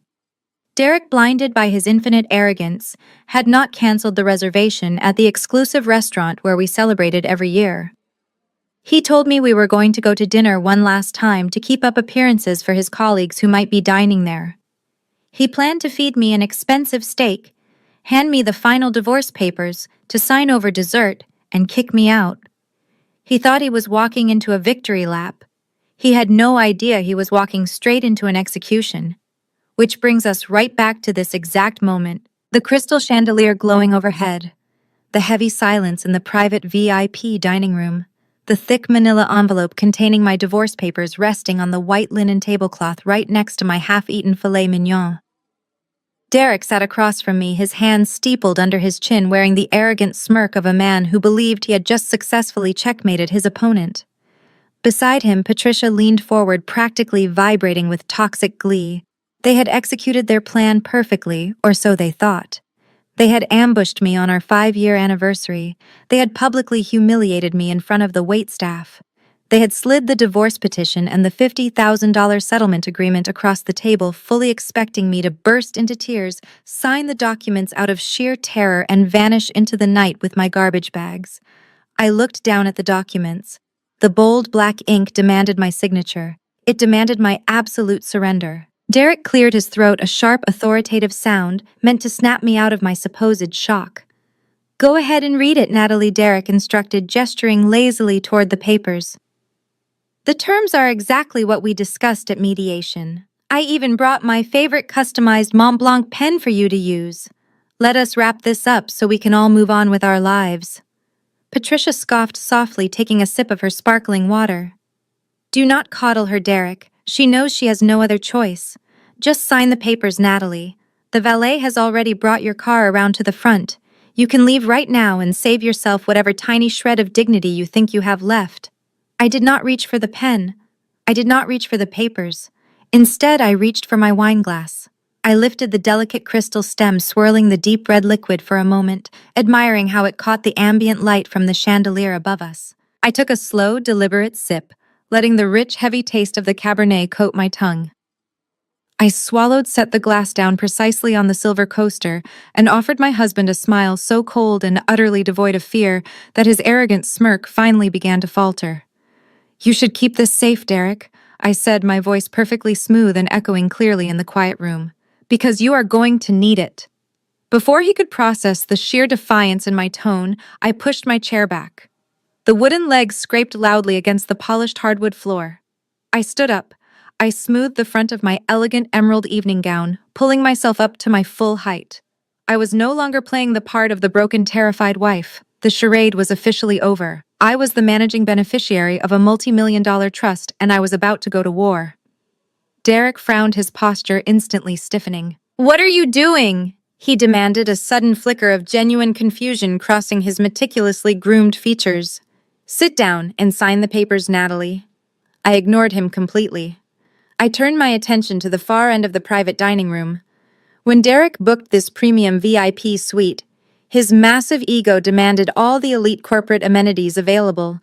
He had specifically requested the room with the drop-down projection screen and the high-definition audio-visual system. He told me earlier that week he had put together a digital slideshow of our marriage, a cruel, sarcastic presentation he intended to play, while I cried over the settlement, highlighting all the expensive trips he paid for and the lavish life he supposedly provided for me. He wanted to project his financial dominance onto a massive screen for his own sick entertainment. I decided to use his expensive stage for my own presentation. I caught the eye of the head waiter, who was hovering nervously near the heavy oak doors. I gave him a subtle, prearranged nod. Earlier that evening, when I arrived at the restaurant exactly 15 minutes before Derek and Patricia, I had handed that specific waiter a crisp $100 bill and a sleek silver USB drive. I gave him very strict instructions on exactly when to plug it into the room's media console. The waiter immediately stepped forward and tapped a button on the wall panel. The lights in the private dining room dimmed dramatically, casting long, sharp shadows across the white tablecloth. A low, mechanical hum filled the air as the massive white projection screen began to lower from the ceiling directly behind Derek's head. "What is going on?" Patricia snapped, her voice pitching up as she looked around the darkened room with sudden alarm. "Derek, did you arrange a video?" Derek looked just as confused as his mother. He twisted around in his heavy dining chair, staring up at the blank white canvas descending steadily behind him. "No," he muttered, his voice entirely losing its confident edge. "I did not tell them to turn that system on yet." The heavy projector mounted on the ceiling clicked to life, casting a bright rectangular beam of light across the length of the room. I stood perfectly still at the head of the table, bathed in the harsh glow of the screen, holding a small wireless clicker I had concealed inside my evening clutch. Derek turned back to face me, his eyes narrowing into slits as he finally registered the small silver device resting in the palm of my hand. "Natalie, what the hell are you doing?" he demanded, standing up quickly from his chair, his fists clenching at his sides. "Turn that off right now." I did not turn it off. I leveled my gaze at the man who had stolen my money, forged my name, and tried to destroy my sanity. I pressed the button. I pressed the button. The screen flashed a blinding white for a fraction of a second before a high-definition image snapped into crystal clear focus. It was not a romantic photograph from our honeymoon in Italy. It was not a montage of happy memories. It was a scanned legal document magnified so large that the bold black text at the top seemed to scream across the room. Notice of default, and intent to foreclose. Derek stared at the screen, his brow furrowed in deep confusion. As a wealth manager, he looked at financial documents all day long, but his brain simply could not process why one was currently being projected onto the wall of a luxury restaurant during his anniversary dinner.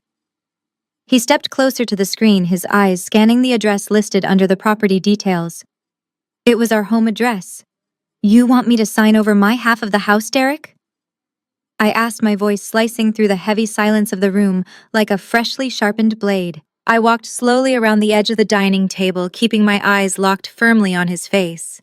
You demanded that I walk away and leave you with the $3 million property because you paid the initial down payment. I would be more than happy to give you the house, but unfortunately, there is absolutely no equity left for you to keep. Derek swallowed hard. What is this? He demanded, his voice dropping to a harsh whisper. Where did you get this? I got it directly from the county clerk portal, I replied smoothly. And I got the physical copy in the mail yesterday. I intercepted it before you could get to the mailbox. You see, Patricia? I turned to look at my mother-in-law, who was staring at the screen with her mouth hanging slightly open. Your brilliant, financially literate son forgot to make his massive loan payments. The bank is legally seizing the property tomorrow morning at 9 o'clock. The house is gone. That is impossible, Patricia snapped, slamming her hand down on the table. Derek owns that house outright. He makes a fortune. He does not have a mortgage in default. You fabricated this document because you are mentally sick. I clicked the button on the remote again. The slide changed. The new image was the signature page of the home equity line of credit.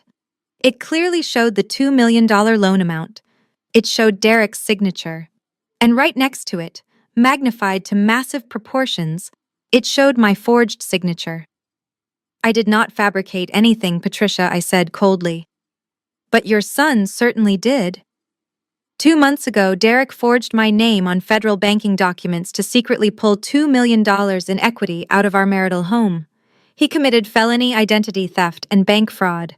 He used his position and his financial knowledge to bypass the standard security checks, assuming his wealthy status would protect him from any real scrutiny. Derek staggered backward, his legs hitting the edge of his dining chair. All the color rapidly drained from his face, leaving his skin an ashen, sickly gray.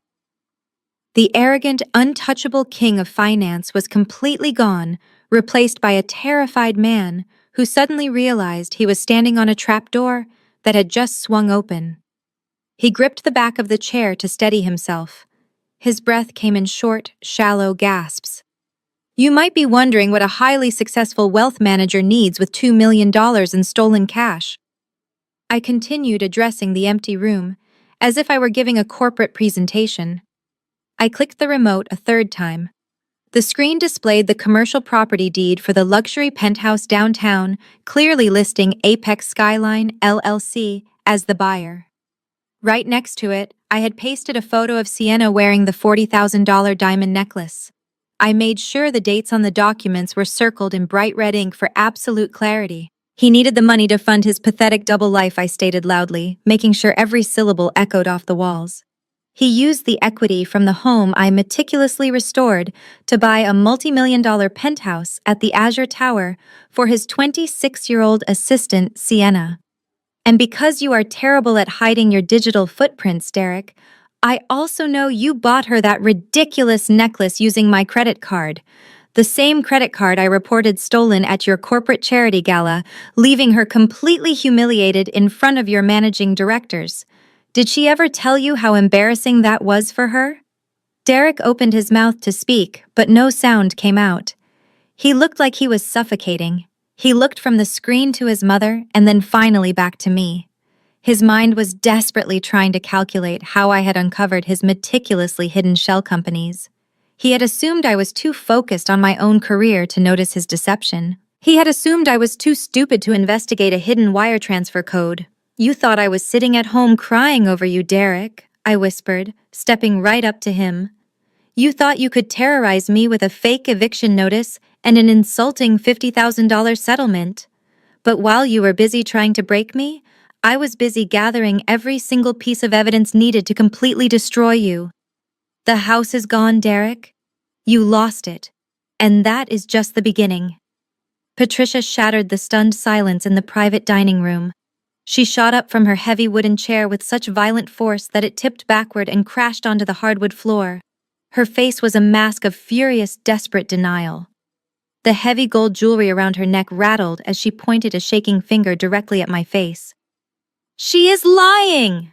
Patricia screamed, her voice cracking with hysterical rage. "Look at her! Look at how crazy she is acting! She forged these documents herself to ruin your career, Derek. She is a sick, vindictive woman. Call your lawyers right now. Call them and tell them she is trying to extort you." Derek did not move. He did not reach for his phone. He simply stood there, his eyes glued to the massive projection screen, his chest heaving. His wealth management brain was already processing the terrifying authenticity of the county clerk seals and the digital timestamps. He knew these documents were absolutely real. Patricia grabbed his arm, shaking him violently. "Do not just stand there and let her humiliate you," she shrieked, spit flying from her lips. "She has a lucrative commercial real estate business. You told me yourself that you legally own 50% of it. Take it. Take her entire company, liquidate her assets, and use her money to clear up whatever stupid mistake the bank made. Take every single penny she has and leave her with nothing." For the first time in my entire life, I threw my head back and let out a genuine booming laugh right in Patricia's face. The sound echoed off the wood-paneled walls of the VIP suite. It was not a polite chuckle. It was a loud, joyous release of all the tension I had been carrying for the past 3 months. Patricia recoiled as if I had physically slapped her. "You want his lawyers to take my company?" I asked, wiping a tear of pure amusement from the corner of my eye. I looked at Derek, who was still staring at me like I was a ghost. "You really think I spent the last 2 months crying in the guest bedroom while you plotted to steal my life? You think I am that stupid?" I raised the small silver clicker and pressed the button one more time.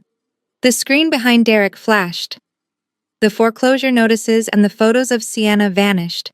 In their place, a dense, complex legal document appeared. It was 50 pages of airtight corporate legalese, but the title at the top of the first page was massive and impossible to misinterpret. Certificate of Formation for an Irrevocable Trust. Jurisdiction State of Delaware. Derek finally tore his eyes away from me and looked at the screen. I watched his pupils dilate as he read the bold print. As a senior wealth manager, he knew exactly what he was looking at. He understood the devastating implications of the word irrevocable better than anyone else in that room. "What did you do?" Derek whispered, his voice trembling with a mixture of awe and absolute terror. "I did exactly what you taught me, Derek," I replied smoothly, pacing slowly in front of the screen. "I protected my wealth. 3 weeks ago, while your mother was busy shoving my designer clothes into black plastic trash bags, I was sitting on the guest bed with my laptop. I legally transferred 100% of my commercial real estate consulting firm, all my voting shares, all my intellectual property, and every single one of my client contracts into this Delaware trust." Patricia stepped forward, her face twisting into a sneer. "That does not matter. You built that company while you were married. A family court judge will rip that trust apart and give my son his rightful half." I smiled at her sheer ignorance. A family court judge cannot touch an entity that is not part of the marital estate, Patricia. And because your arrogant son was too busy parading around town with his 26-year-old mistress, he waited until today to file the actual divorce petition.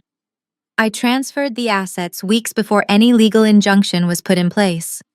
The transfer was completely legal, fully executed, and heavily insulated by Delaware corporate privacy laws. I turned my gaze back to Derek, stepping so close to him I could smell the stale sweat forming on his forehead. He was shaking. The man who had mocked my career, who had threatened to destroy my professional reputation, was now completely powerless. You see, Derek, when the bank auctions the house tomorrow, the sale will not cover the balance of your fraudulent loan. The bank will come after you for the deficiency. They will drain your accounts and liquidate your portfolio. Your lawyers will desperately look for my assets to help cover your massive debt. But they will find nothing. I looked him dead in the eye and delivered the final blow. My company isn't mine anymore. It belongs to a trust. You get absolutely nothing. Zero. Derek stared at me, his chest rising and falling in rapid, shallow breaths. The absolute finality of the word zero seemed to echo in the private dining room. For a few agonizing seconds, the wealthy, polished facade he had worn for our entire 11-year relationship completely shattered. His face twisted into a mask of pure, unadulterated rage. He lunged forward, slamming both of his fists onto the dining table so hard that the crystal wine glasses rattled, and Patricia let out a startled shriek. "You think you are so incredibly smart," Derek roared, his voice cracking with the sheer force of his anger. "You think a stupid piece of paper in Delaware is going to stop me. You are delusional, Natalie. My lawyers are going to shred that trust, and I am going to use our own money to pay them to do it. You seem to have forgotten about the $500,000 sitting in our joint savings account. I will drain every single penny of that cash to drag you through family court for the next 10 years until you are completely bankrupt." I did not flinch. I did not step back. I just looked at his red, furious face and let a slow, freezing smile spread across my lips. I lifted the small silver clicker and pressed the button one more time. The legal documents for the Delaware Trust vanished from the massive projection screen. In their place, a high-resolution screenshot of our primary joint savings account portal materialized, brightly illuminating the darkened room. I had taken the screenshot just hours after he made his move. The account numbers were clearly visible at the top, but the number that mattered was the one in the center of the screen, displayed in large, undeniable font. Available balance, $12.00. Derek froze. His fists remained planted on the table, but the furious energy completely drained from his body, replaced by a sudden paralyzing terror. He stared at the giant number 12 glowing on the wall. He blinked rapidly as if expecting the numbers to change, but they remained fixed, a digital monument to his own greed. "You are absolutely right, Derek," I said smoothly, my voice echoing clearly over the soft jazz music playing from the ceiling speakers. "There was $500,000 in our joint savings account. But there is certainly nothing left to pay your lawyers now. You saw to that yourself on Monday morning at exactly 10:15. Patricia looked back and forth between the screen and her son, completely lost. "Derek, what is she talking about?" Patricia demanded, her voice trembling as she clutched her expensive pearl necklace. "Where is your money? Why does the account say $12? "Why do you not tell her, Derek?" I asked, stepping closer to him so he could not look away from me. "Why do you not tell your mother how you wired $500,000 out of our joint account to an offshore holding company in the Cayman Islands? A company registered to Sienna Global Management. You thought you could hide our marital assets outside of the United States jurisdiction before you handed me those divorce papers. You thought leaving me with exactly $12 was a hilarious, brilliant insult to make me feel completely powerless." Derek opened his mouth, but only a dry, choking sound came out. The realization that I had tracked his hidden international transfer was systematically destroying his brain. He was a man who prided himself on absolute financial control, and he was currently bleeding out on his own sword. But that is not even the best part. I continued pacing slowly under the harsh light of the projector. If you had just transferred the money from your personal laptop at home, it would simply be a matter for a family court judge to settle. But your massive ego made you careless. You could not wait until you got home. You executed that massive offshore transfer while sitting right at your desk at your wealth management firm. You used their highly regulated, secure corporate financial terminal to move stolen personal funds across international borders. I clicked the remote again. The screen shifted to display the raw digital logs of the transaction. I had highlighted the originating IP address and the corporate server routing numbers in bright red ink. I am a real estate advisor, Derek, but even I know basic corporate compliance, I stated, ensuring my voice was loud enough to pierce through his rising panic. By using your firm's proprietary trading network to execute an illicit personal transfer, you did not just steal from your wife. You violated strict Securities and Exchange Commission regulations. You committed federal wire fraud. You engaged in international money laundering. You used a federally insured institutional network to commit a major felony. Patricia gasped loudly, clapping a hand over her mouth as the true weight of the situation finally landed. She knew exactly what federal wire fraud meant for a licensed financial broker. It meant the absolute end of his career. It meant the immediate revocation of his broker license. It meant heavy federal prison sentences. Her golden child was not a brilliant businessman. He was a corporate criminal. You took the bait perfectly, I whispered, stepping so close to him that I could see the cold sweat dripping down his temples. I knew you were going to move that money. I set up the tracking software, and I just waited for you to be arrogant enough to do it from your office. I have every single timestamp, every digital footprint, and every receipt. You did not just bankrupt yourself today, Derek. You handed me the exact evidence I needed to put you away for years. You did not just bankrupt yourself today, Derek. You handed me the exact evidence I needed to put you away for years. The silence that followed my declaration was absolute and suffocating. Derek looked like a man who had just been shoved out of an airplane without a parachute. But the silence in the VIP dining room was suddenly broken by the harsh scraping of a wooden chair at the far end of the long mahogany table. Jamal stood up. My brother-in-law had been sitting quietly next to his wife Derek's younger sister Naomi for the entire dinner. Derek had insisted on inviting them to this anniversary dinner, wanting an audience to witness his grand orchestrated dismissal of me. He wanted his family to see him as the generous, wealthy victim, handing his unstable wife a pathetic settlement. He wanted to play the hero one last time. Instead, he had invited them to his own spectacular funeral. Jamal did not look shocked by my presentation. He looked absolutely furious. He tossed his linen napkin onto the table and took a slow, deliberate step toward Derek. I thought I smelled something rotting when we spoke at the barbecue last month, Jamal said, his deep voice radiating a quiet, dangerous authority. When I mentioned seeing you at the Azure Tower with your assistant, I saw the look on Natalie's face. She hid it very well, but I am a doctor. I know trauma and shock when I see it. It made me start paying very close attention to you, Derek. Derek swallowed hard, taking a slight step back from Jamal. Jamal, stay out of this. Derek stammered, his voice entirely lacking its usual arrogance. This is between me and my wife. It is a marital dispute. Oh, I am very much in this. Jamal shot back, closing the distance between them until he was standing mere inches from Derek. Because after that barbecue, I decided to do some digging of my own. I have close friends who work in forensic accounting. I asked them to run a quiet, unofficial background check on your supposed investment portfolios. I wanted to make sure the aggressive financial advice you were constantly giving my wife was actually sound. Patricia turned her horrified gaze from the glowing projection screen to her son-in-law. Jamal, what are you talking about? She asked, her voice trembling with a new, much deeper fear. Jamal did not look at Patricia. He kept his eyes locked firmly on Derek, his jaw clenched tight. Tell your mother what you did. Jamal demanded, his voice echoing sharply off the wood-paneled walls. Tell her what you did to Naomi's money. Naomi gasped, her hand flying to her mouth as she stared at her older brother.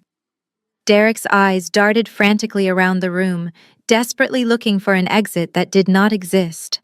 His chest was heaving, his expensive suit suddenly looking 2 sizes too big for his shrinking posture. He is not going to say it, Jamal said, his tone dripping with absolute disgust. So I will. Before Derek ever started stealing from his wife to fund his mistress, He was busy stealing from his own flesh and blood. 3 years ago, Derek convinced Patricia to give him full control over Naomi's inheritance trust, the money that was supposed to pay for her advanced medical degree and our future children. He told us all he was putting it into a secure, high-yield municipal bond fund. Jamal paused, letting the heavy, devastating reality settle over the room. But he did not buy any bonds. He used the entire fund to cover massive margin calls on his own personal stock market losses. He gambled away his own sister's future on risky offshore tech startups that went bankrupt, and he has been forging the quarterly statements ever since to cover his tracks. A sharp, agonizing cry escaped Naomi's lips. Patricia looked as if she had been physically struck by a freight train. Her face turned entirely pale, and she grabbed the edge of the dining table just to keep her knees from giving out. The golden child, the perfect, wealthy son she had worshipped and defended against every perceived slight, had secretly robbed his own sister blind. "That is a lie," Derek choked out, but his voice was paper-thin and completely unconvincing. It was just a temporary reallocation of family assets. I was going to put the money back. "You lost $400,000 of your sister's money." "Derek," Jamal roared, his professional composure finally breaking, "you never had any intention of putting it back. You are a complete fraud. You are nothing but a cheap con artist wearing an expensive suit." Patricia turned to Derek, thick black mascara running down her heavily powdered cheeks as tears finally spilled over. "Tell me he is lying, Derek," she pleaded, her voice breaking into a hysterical, pathetic sob.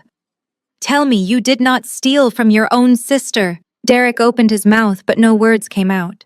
He looked at his mother, then at his sister, who was weeping openly into her hands, and finally at Jamal, who looked ready to physically tear him apart. The absolute isolation of the narcissist was finally complete. The family he had manipulated for years, the mother who had enabled his worst behaviors, the wife he had tried to destroy, they were all staring at him with pure, unadulterated revulsion. He had no allies left. He had no money left. He had no lies left to tell. I stood perfectly still, watching the empire of Derek completely crumble into dust. He had backed himself into a corner entirely of his own making. He looked at me one last time, his eyes wide with the realization that his entire life was over. And right at that exact moment, the heavy oak doors of the VIP dining room swung violently open.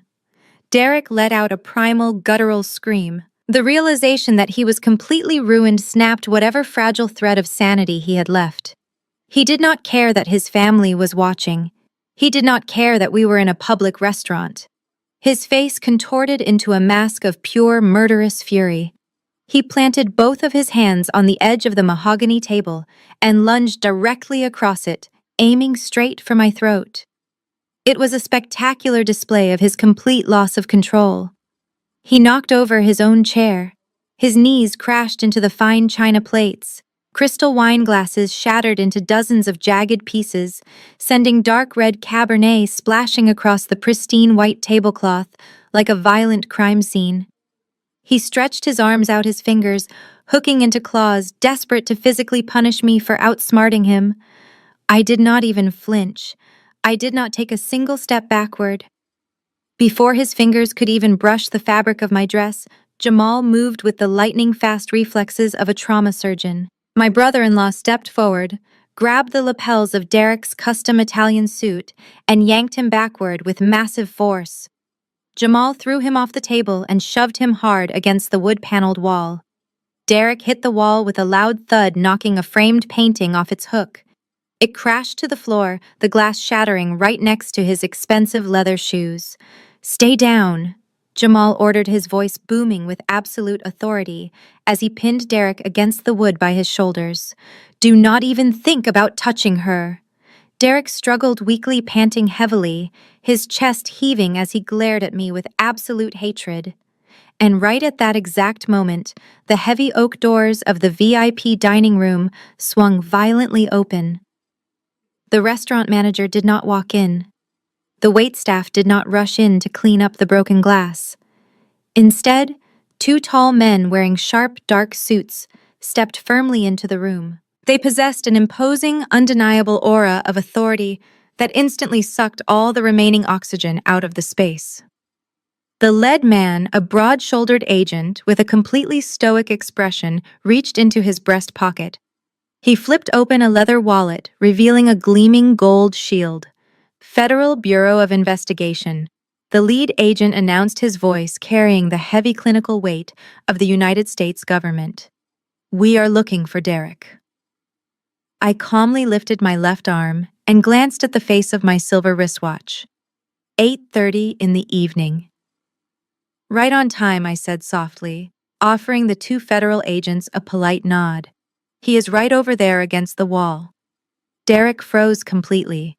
The furious, violent man who had just lunged across a table to attack his wife instantly vanished. In his place stood a terrified, pathetic coward. All the blood drained from his face, leaving his skin the color of old chalk. He looked at the gold badge, then looked at me, his eyes wide with a horrifying realization. He finally understood that I had not just threatened him. I had actually pulled the trigger. Derek, the lead agent, said, stepping over the shattered glass and walking directly toward him, "You are under arrest." The second agent stepped up right behind him and unclipped a pair of heavy steel handcuffs from his belt. The metallic rattling sound seemed to echo endlessly in the quiet room. "No," Derek stammered, raising his trembling hands in the air as if he could physically push the federal agents away. "Wait, this is a misunderstanding. I am a senior wealth manager. You cannot just come in here and arrest me.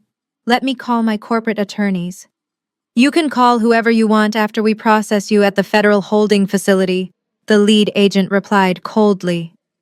He grabbed Derek by the wrist, spun him around, and slammed him face first against the wall Jamal had just pinned him to. Derek let out a sharp cry of pain as his cheek hit the hardwood paneling. The agent forcefully pulled his arms behind his back. The heavy steel cuffs ratcheted shut around his wrists with a series of sharp, permanent clicks. Patricia suddenly snapped out of her paralyzed shock. She rushed forward, waving her heavily jeweled hands in the air. "Stop it!" Patricia shrieked hysterically. "Unhand my son right now! Do you have any idea who we are? We are highly respected members of this community. You are making a massive mistake. I will personally sue this entire department for harassment. Ma'am, step back immediately, or you will be charged with interfering with a federal investigation," the second agent warned, pointing a stern finger directly at Patricia's face. She froze, her mouth opening and closing silently like a suffocating fish, completely powerless against actual authority. The lead agent turned Derek around to face the room. "Derek, you have the right to remain silent," the agent recited flawlessly, his voice cutting through Patricia's hysterical sobbing. "Anything you say can and will be used against you in a court of law. You have the right to an attorney. If you cannot afford an attorney, one will be provided for you. Do you understand these rights as I have read them to you?" Derek did not answer. He was staring blindly at the floor, tears of absolute terror streaming down his face. He was weeping openly, the arrogant facade completely destroyed. The agent did not wait for his response. "We are officially charging you with multiple counts of felony wire fraud, aggravated identity theft, and federal bank fraud." The agent continued listing the charges clearly so everyone in the room could hear the exact depth of his crimes. "We successfully executed a search warrant on your corporate office 45 minutes ago. The Securities and Exchange Commission has already frozen your institutional trading accounts and seized your proprietary servers. It is over. Let us go." The payoff was absolute and undeniable. Derek had tried to leave me with exactly $12 and a completely destroyed professional reputation. Instead, he was the one standing in ruins. He had no money, no firm, no home, and no future. I stood perfectly still, my posture completely straight, and watched the federal agents drag my husband away. I stood perfectly still, my posture completely straight, and watched the federal agents drag my husband away. The lead agent maintained a tight grip on Derek's arm, forcing him to walk awkwardly. The heavy oak doors of the VIP suite swung open wide, revealing the packed main dining room of the exclusive restaurant. This was the exact public venue Derek had chosen to humiliate me. He had purposely picked a restaurant favored by the financial elite, hoping to parade his victory in front of his peers. Now that same audience was witnessing his absolute downfall. As the agents marched Derek through the dining floor, the soft ambient music and the low hum of wealthy chatter abruptly stopped. Forks clattered against china. Dozens of heads turned in unison. I walked out of the VIP room right behind the agents, keeping a respectable distance, allowing everyone to see the clear separation between the criminal and the survivor. I recognized at least 5 senior partners from Derek's wealth management firm sitting at various tables. Their eyes widened in absolute shock as they watched their top-earning broker being paraded through a 5-star restaurant in steel handcuffs. Derek tried to lower his head to hide his face, but the lead agent kept him moving at a brisk, unforgiving pace. The humiliation was total and inescapable. His professional reputation, the one thing he valued above his marriage, his family and his own integrity, was evaporating right in front of his eyes. The procession moved swiftly past the dining tables and out into the lavish lobby of the restaurant. And there, lounging gracefully on a velvet sofa near the coat check, was Sienna. She was wearing a stunning skin-tight red designer dress clearly purchased with my money. She had a half-empty glass of champagne in her hand and a smug, expectant smile on her face. She fully expected him to walk out of that room holding a signed settlement agreement, effectively handing her the keys to a $3 million house and a life of stolen luxury. When she heard the heavy footsteps approaching, she stood up, brushing a lock of blonde hair over her shoulder. "Derek," she called out, her voice dripping with artificial sweetness. "Did you finally get her to sign the papers?" The words died in her throat. Her eyes locked onto the steel cuffs binding Derek's wrists. Her gaze snapped to the 2 imposing men in dark suits flanking him and the gold federal shields hanging from their belts. The champagne glass slipped from her fingers, shattering violently against the marble floor, spraying expensive liquor over her designer heels. Derek looked at her, his face a portrait of absolute despair. "Run," he mouthed silently. Sienna did not need to be told twice. The arrogant mistress vanished instantly, replaced by a terrified criminal realizing the trap had just snapped shut.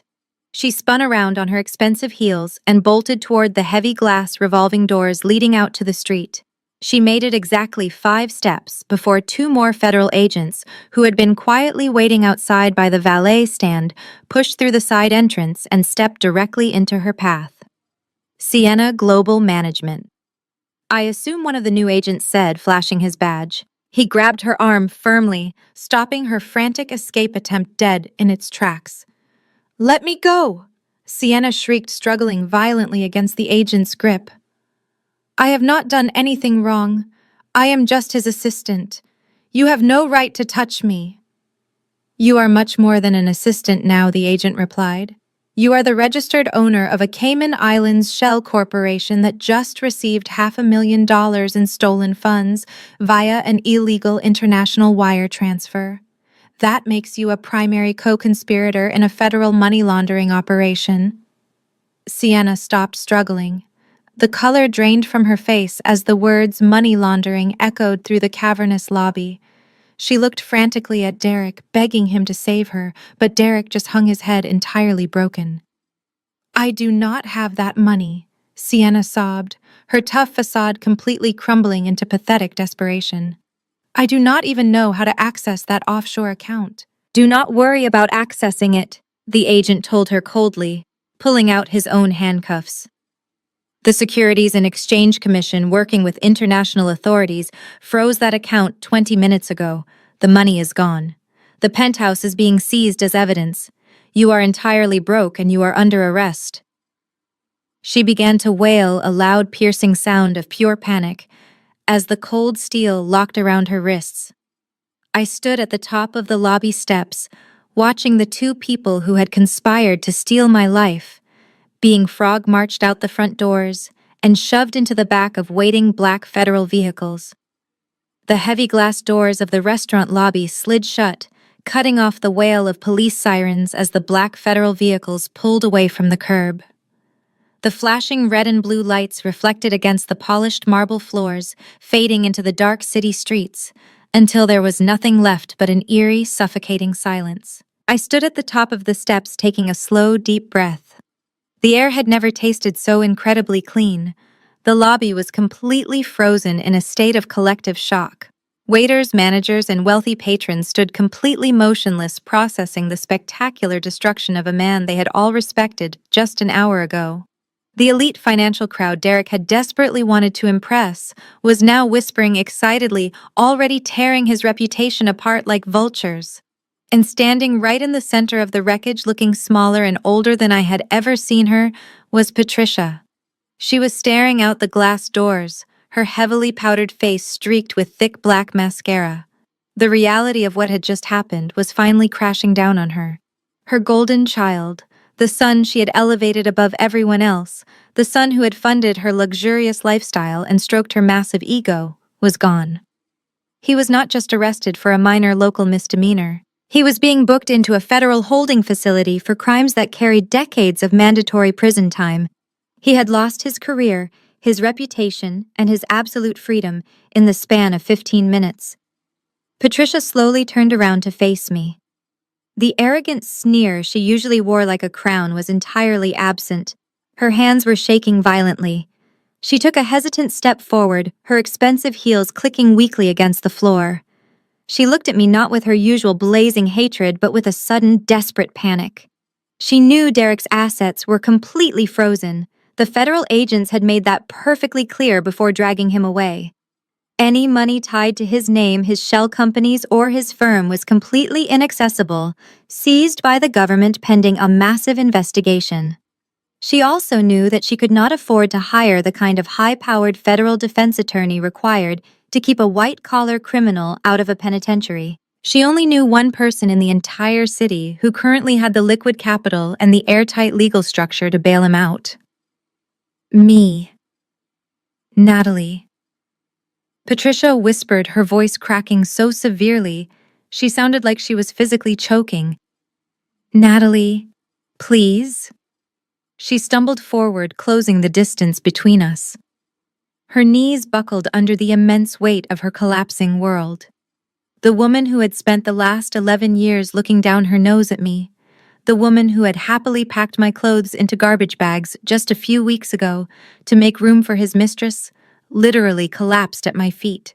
She fell to her knees on the cold marble floor, grabbing the hem of my emerald evening gown with both of her trembling hands. "You have to help him," she sobbed, looking up at me with wide, bloodshot eyes. "Please, I am begging you. You have that trust fund. You have your company. You have the millions from your land sale. You are the only one who can afford a federal defense team. They are going to put my son in a cage, Natalie. He will not survive in a federal prison environment. You have to hire him a lawyer. You have to bail him out. He is your husband. He is family." I looked down at the pathetic weeping woman clinging to my dress. I did not feel a single ounce of pity. I did not feel a shred of guilt. I only felt the profound, deeply satisfying weight of absolute justice. I reached down and calmly peeled her manicured fingers off the silk fabric of my gown, stepping back so she was left grasping at empty air. "Family," I repeated softly, letting the word hang heavily in the quiet lobby. "You stood in that private dining room an hour ago and told me I was a complete failure as a wife. You told me I was nothing but a selfish, barren woman who only cared about profit margins. You told me Derek deserved a real woman who actually knew how to take care of a man." Patricia let out a ragged gasp, burying her face in her hands, as her own cruel words were finally weaponized against her. I looked down at her shaking shoulders and delivered the final, inescapable truth. "Well, Patricia, I suggest you go find that real woman, because it sounds like Derek is really going to need someone to put money on his commissary books." I turned my back on her without another word.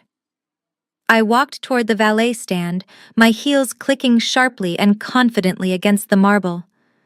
I did not look back when she let out a loud, agonizing scream of despair. I simply handed my ticket to the stunned valet, stepped into the driver's seat of my car, and drove away from the wreckage of their lives.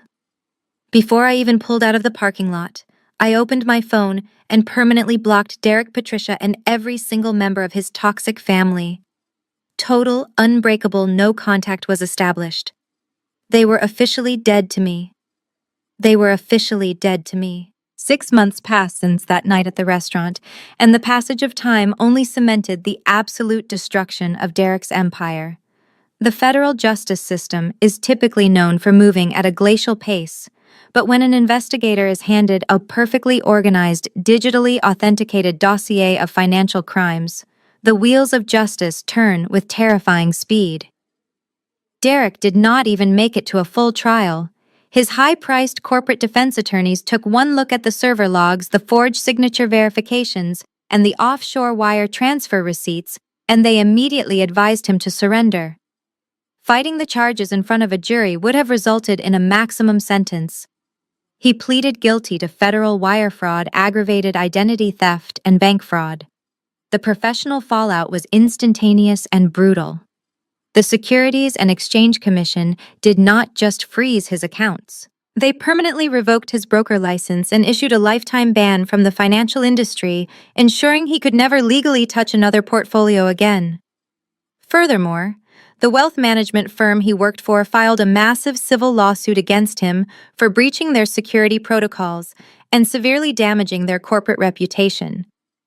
The man who had based his entire identity on his wealth and his elite corporate status was officially reduced to a bankrupt convicted felon.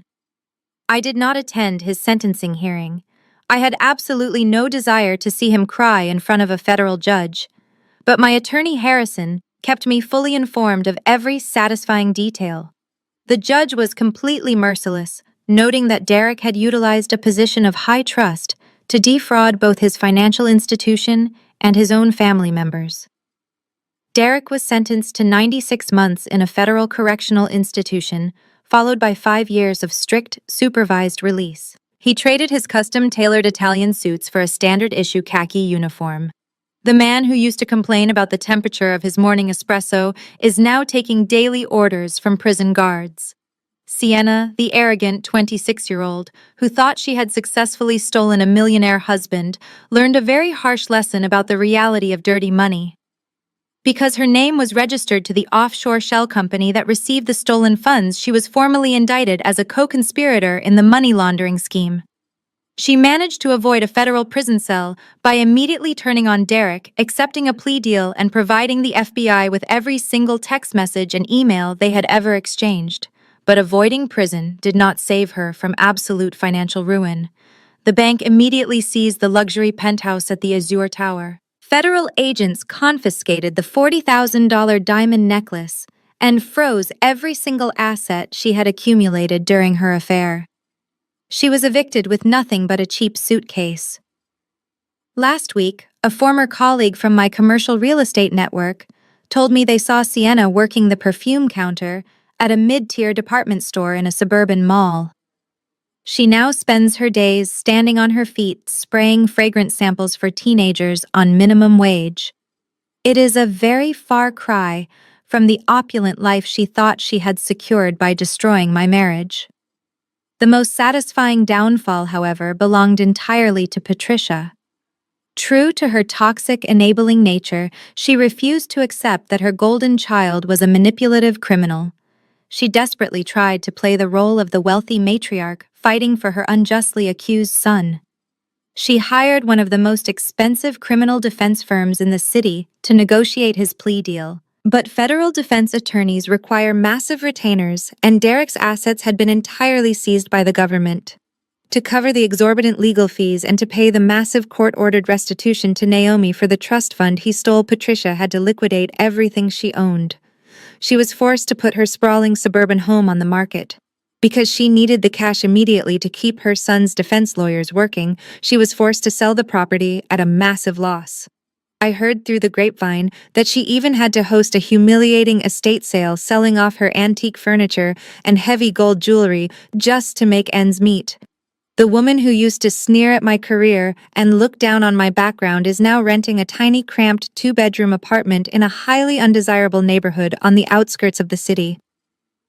Her exclusive country club memberships were revoked due to unpaid dues. Her wealthy friends completely abandoned her, terrified of the social stigma of being associated with a convicted money launderer. She has absolutely nothing left to brag about, no grand house to host her fake family gatherings, and no golden child to fund her delusions of grandeur. The toxic fortress she built around her son completely collapsed, burying her underneath the rubble. The toxic fortress she built around her son completely collapsed, burying her underneath the rubble. As for me, my life took an entirely different trajectory. While Derek traded his corner office for a concrete cell, I was busy expanding my empire. It was a crisp, clear Friday afternoon in early spring, exactly 1 year since that fateful anniversary dinner.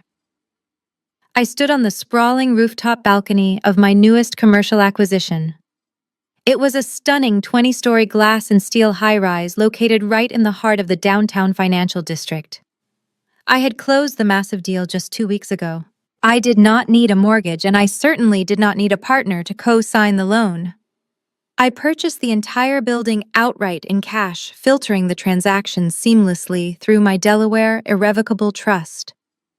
The wind whipped lightly at the hem of my tailored trench coat as I leaned against the thick glass railing, looking out over the sprawling city skyline. The view was absolutely breathtaking, a perfect reflection of the freedom I had fought so fiercely to secure. I heard the heavy glass door slide open behind me. I turned around to see Jamal stepping out onto the terrace. He was wearing his dark blue surgical scrubs under a heavy winter coat, holding 2 steaming paper cups from my favorite boutique coffee shop down the street.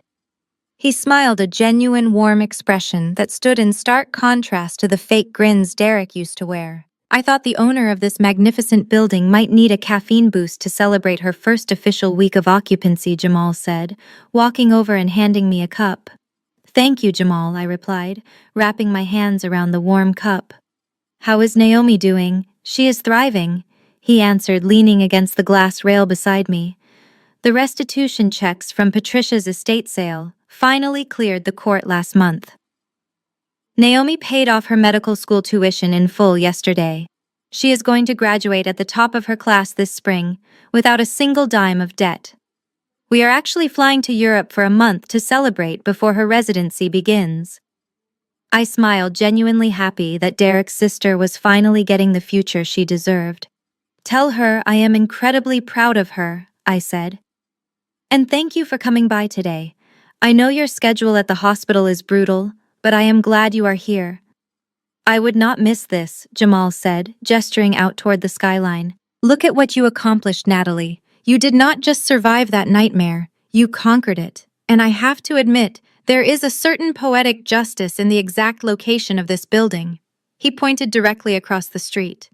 There, standing slightly lower than my new rooftop, was the gleaming corporate tower that housed Derek's former wealth management firm, the same firm that had banned him for life. I took a slow sip of my dark roast coffee, letting the rich flavor settle on my tongue. Yes, I murmured, looking down at the busy streets below. There really is. Jamal stayed for a few more minutes chatting about his upcoming trip before heading back to his shift at the hospital. When the heavy door clicked shut behind him, I was left entirely alone with my thoughts and my city. I thought back to the woman I was a year ago, sitting in my car having a silent panic attack over a forged signature. Derek had thought I was weak. He believed my success was merely a byproduct of his greatness. He thought he could relegate my entire existence to a few garbage bags in a spare room while he funded a secret life with my hard-earned money. He thought he was the ultimate hunter, carefully laying a trap to strip me of my wealth, my home, and my dignity. He had absolutely no idea that he was stepping into a meticulously designed cage of his own making. I took a deep breath of the crisp spring air, letting a powerful, independent smile spread across my face. I had successfully protected my assets, removed a toxic parasite from my life, and built a commercial real estate portfolio that was entirely my own. I was no longer a victim. I was the absolute architect of my own destiny. Have you ever been pushed to the absolute limit by someone who severely underestimated your intelligence and your worth? Have you ever had to silently build a fortress to protect yourself from the people who were supposed to love you? I would love to hear your stories of triumph and survival in the comments below. If my journey resonated with you, please hit the like button and subscribe to my channel for more stories about resilience, taking your power back, and building your own empire. Share this video with anyone who needs a reminder that they do not have to accept the narrative a toxic person tries to force upon them. Thank you so much for listening to my story. Keep trusting your instincts, always check the financial records, and never let anyone forge your signature on your future. The most profound lesson to extract from Natalie's journey is the absolute power of strategic silence over emotional reaction. When we are deeply betrayed by someone we love and trust, our first human instinct is almost always explosive. We want to confront them immediately, scream demand answers, and force them to witness our profound pain. We crave instant validation for the intense hurt they have caused. However, as Natalie so brilliantly demonstrated, reacting emotionally to a narcissist or a manipulator is exactly what they expect. It hands them the playbook to your mind and gives them the crucial time they need to cover their tracks. Natalie's ultimate victory was not born from a chaotic screaming match in her kitchen. It was forged in the quiet, calculated space of her own discipline. She recognized that her husband Derek was banking heavily on her acting like a hysterical, heartbroken wife. By suppressing her immediate panic and choosing to operate in absolute silence, she stripped him of his greatest advantage, knowing her next move. She traded a momentary, fleeting release of anger for a permanent, bulletproof resolution. This story teaches us that when you are dealing with toxic, deceitful individuals, your silence is your most lethal weapon. You do not owe a dramatic confrontation to someone who is actively plotting to destroy you. You owe it to yourself to quietly protect your peace, your hard-earned assets, and your future. True strength is not showing them how much they hurt you. True strength is meticulously building an impenetrable fortress while they are busy digging their own grave. If you ever find yourself facing betrayal, refuse to give them the satisfaction of your panic. Take a deep breath, gather your evidence in silence, and execute your exit strategy flawlessly.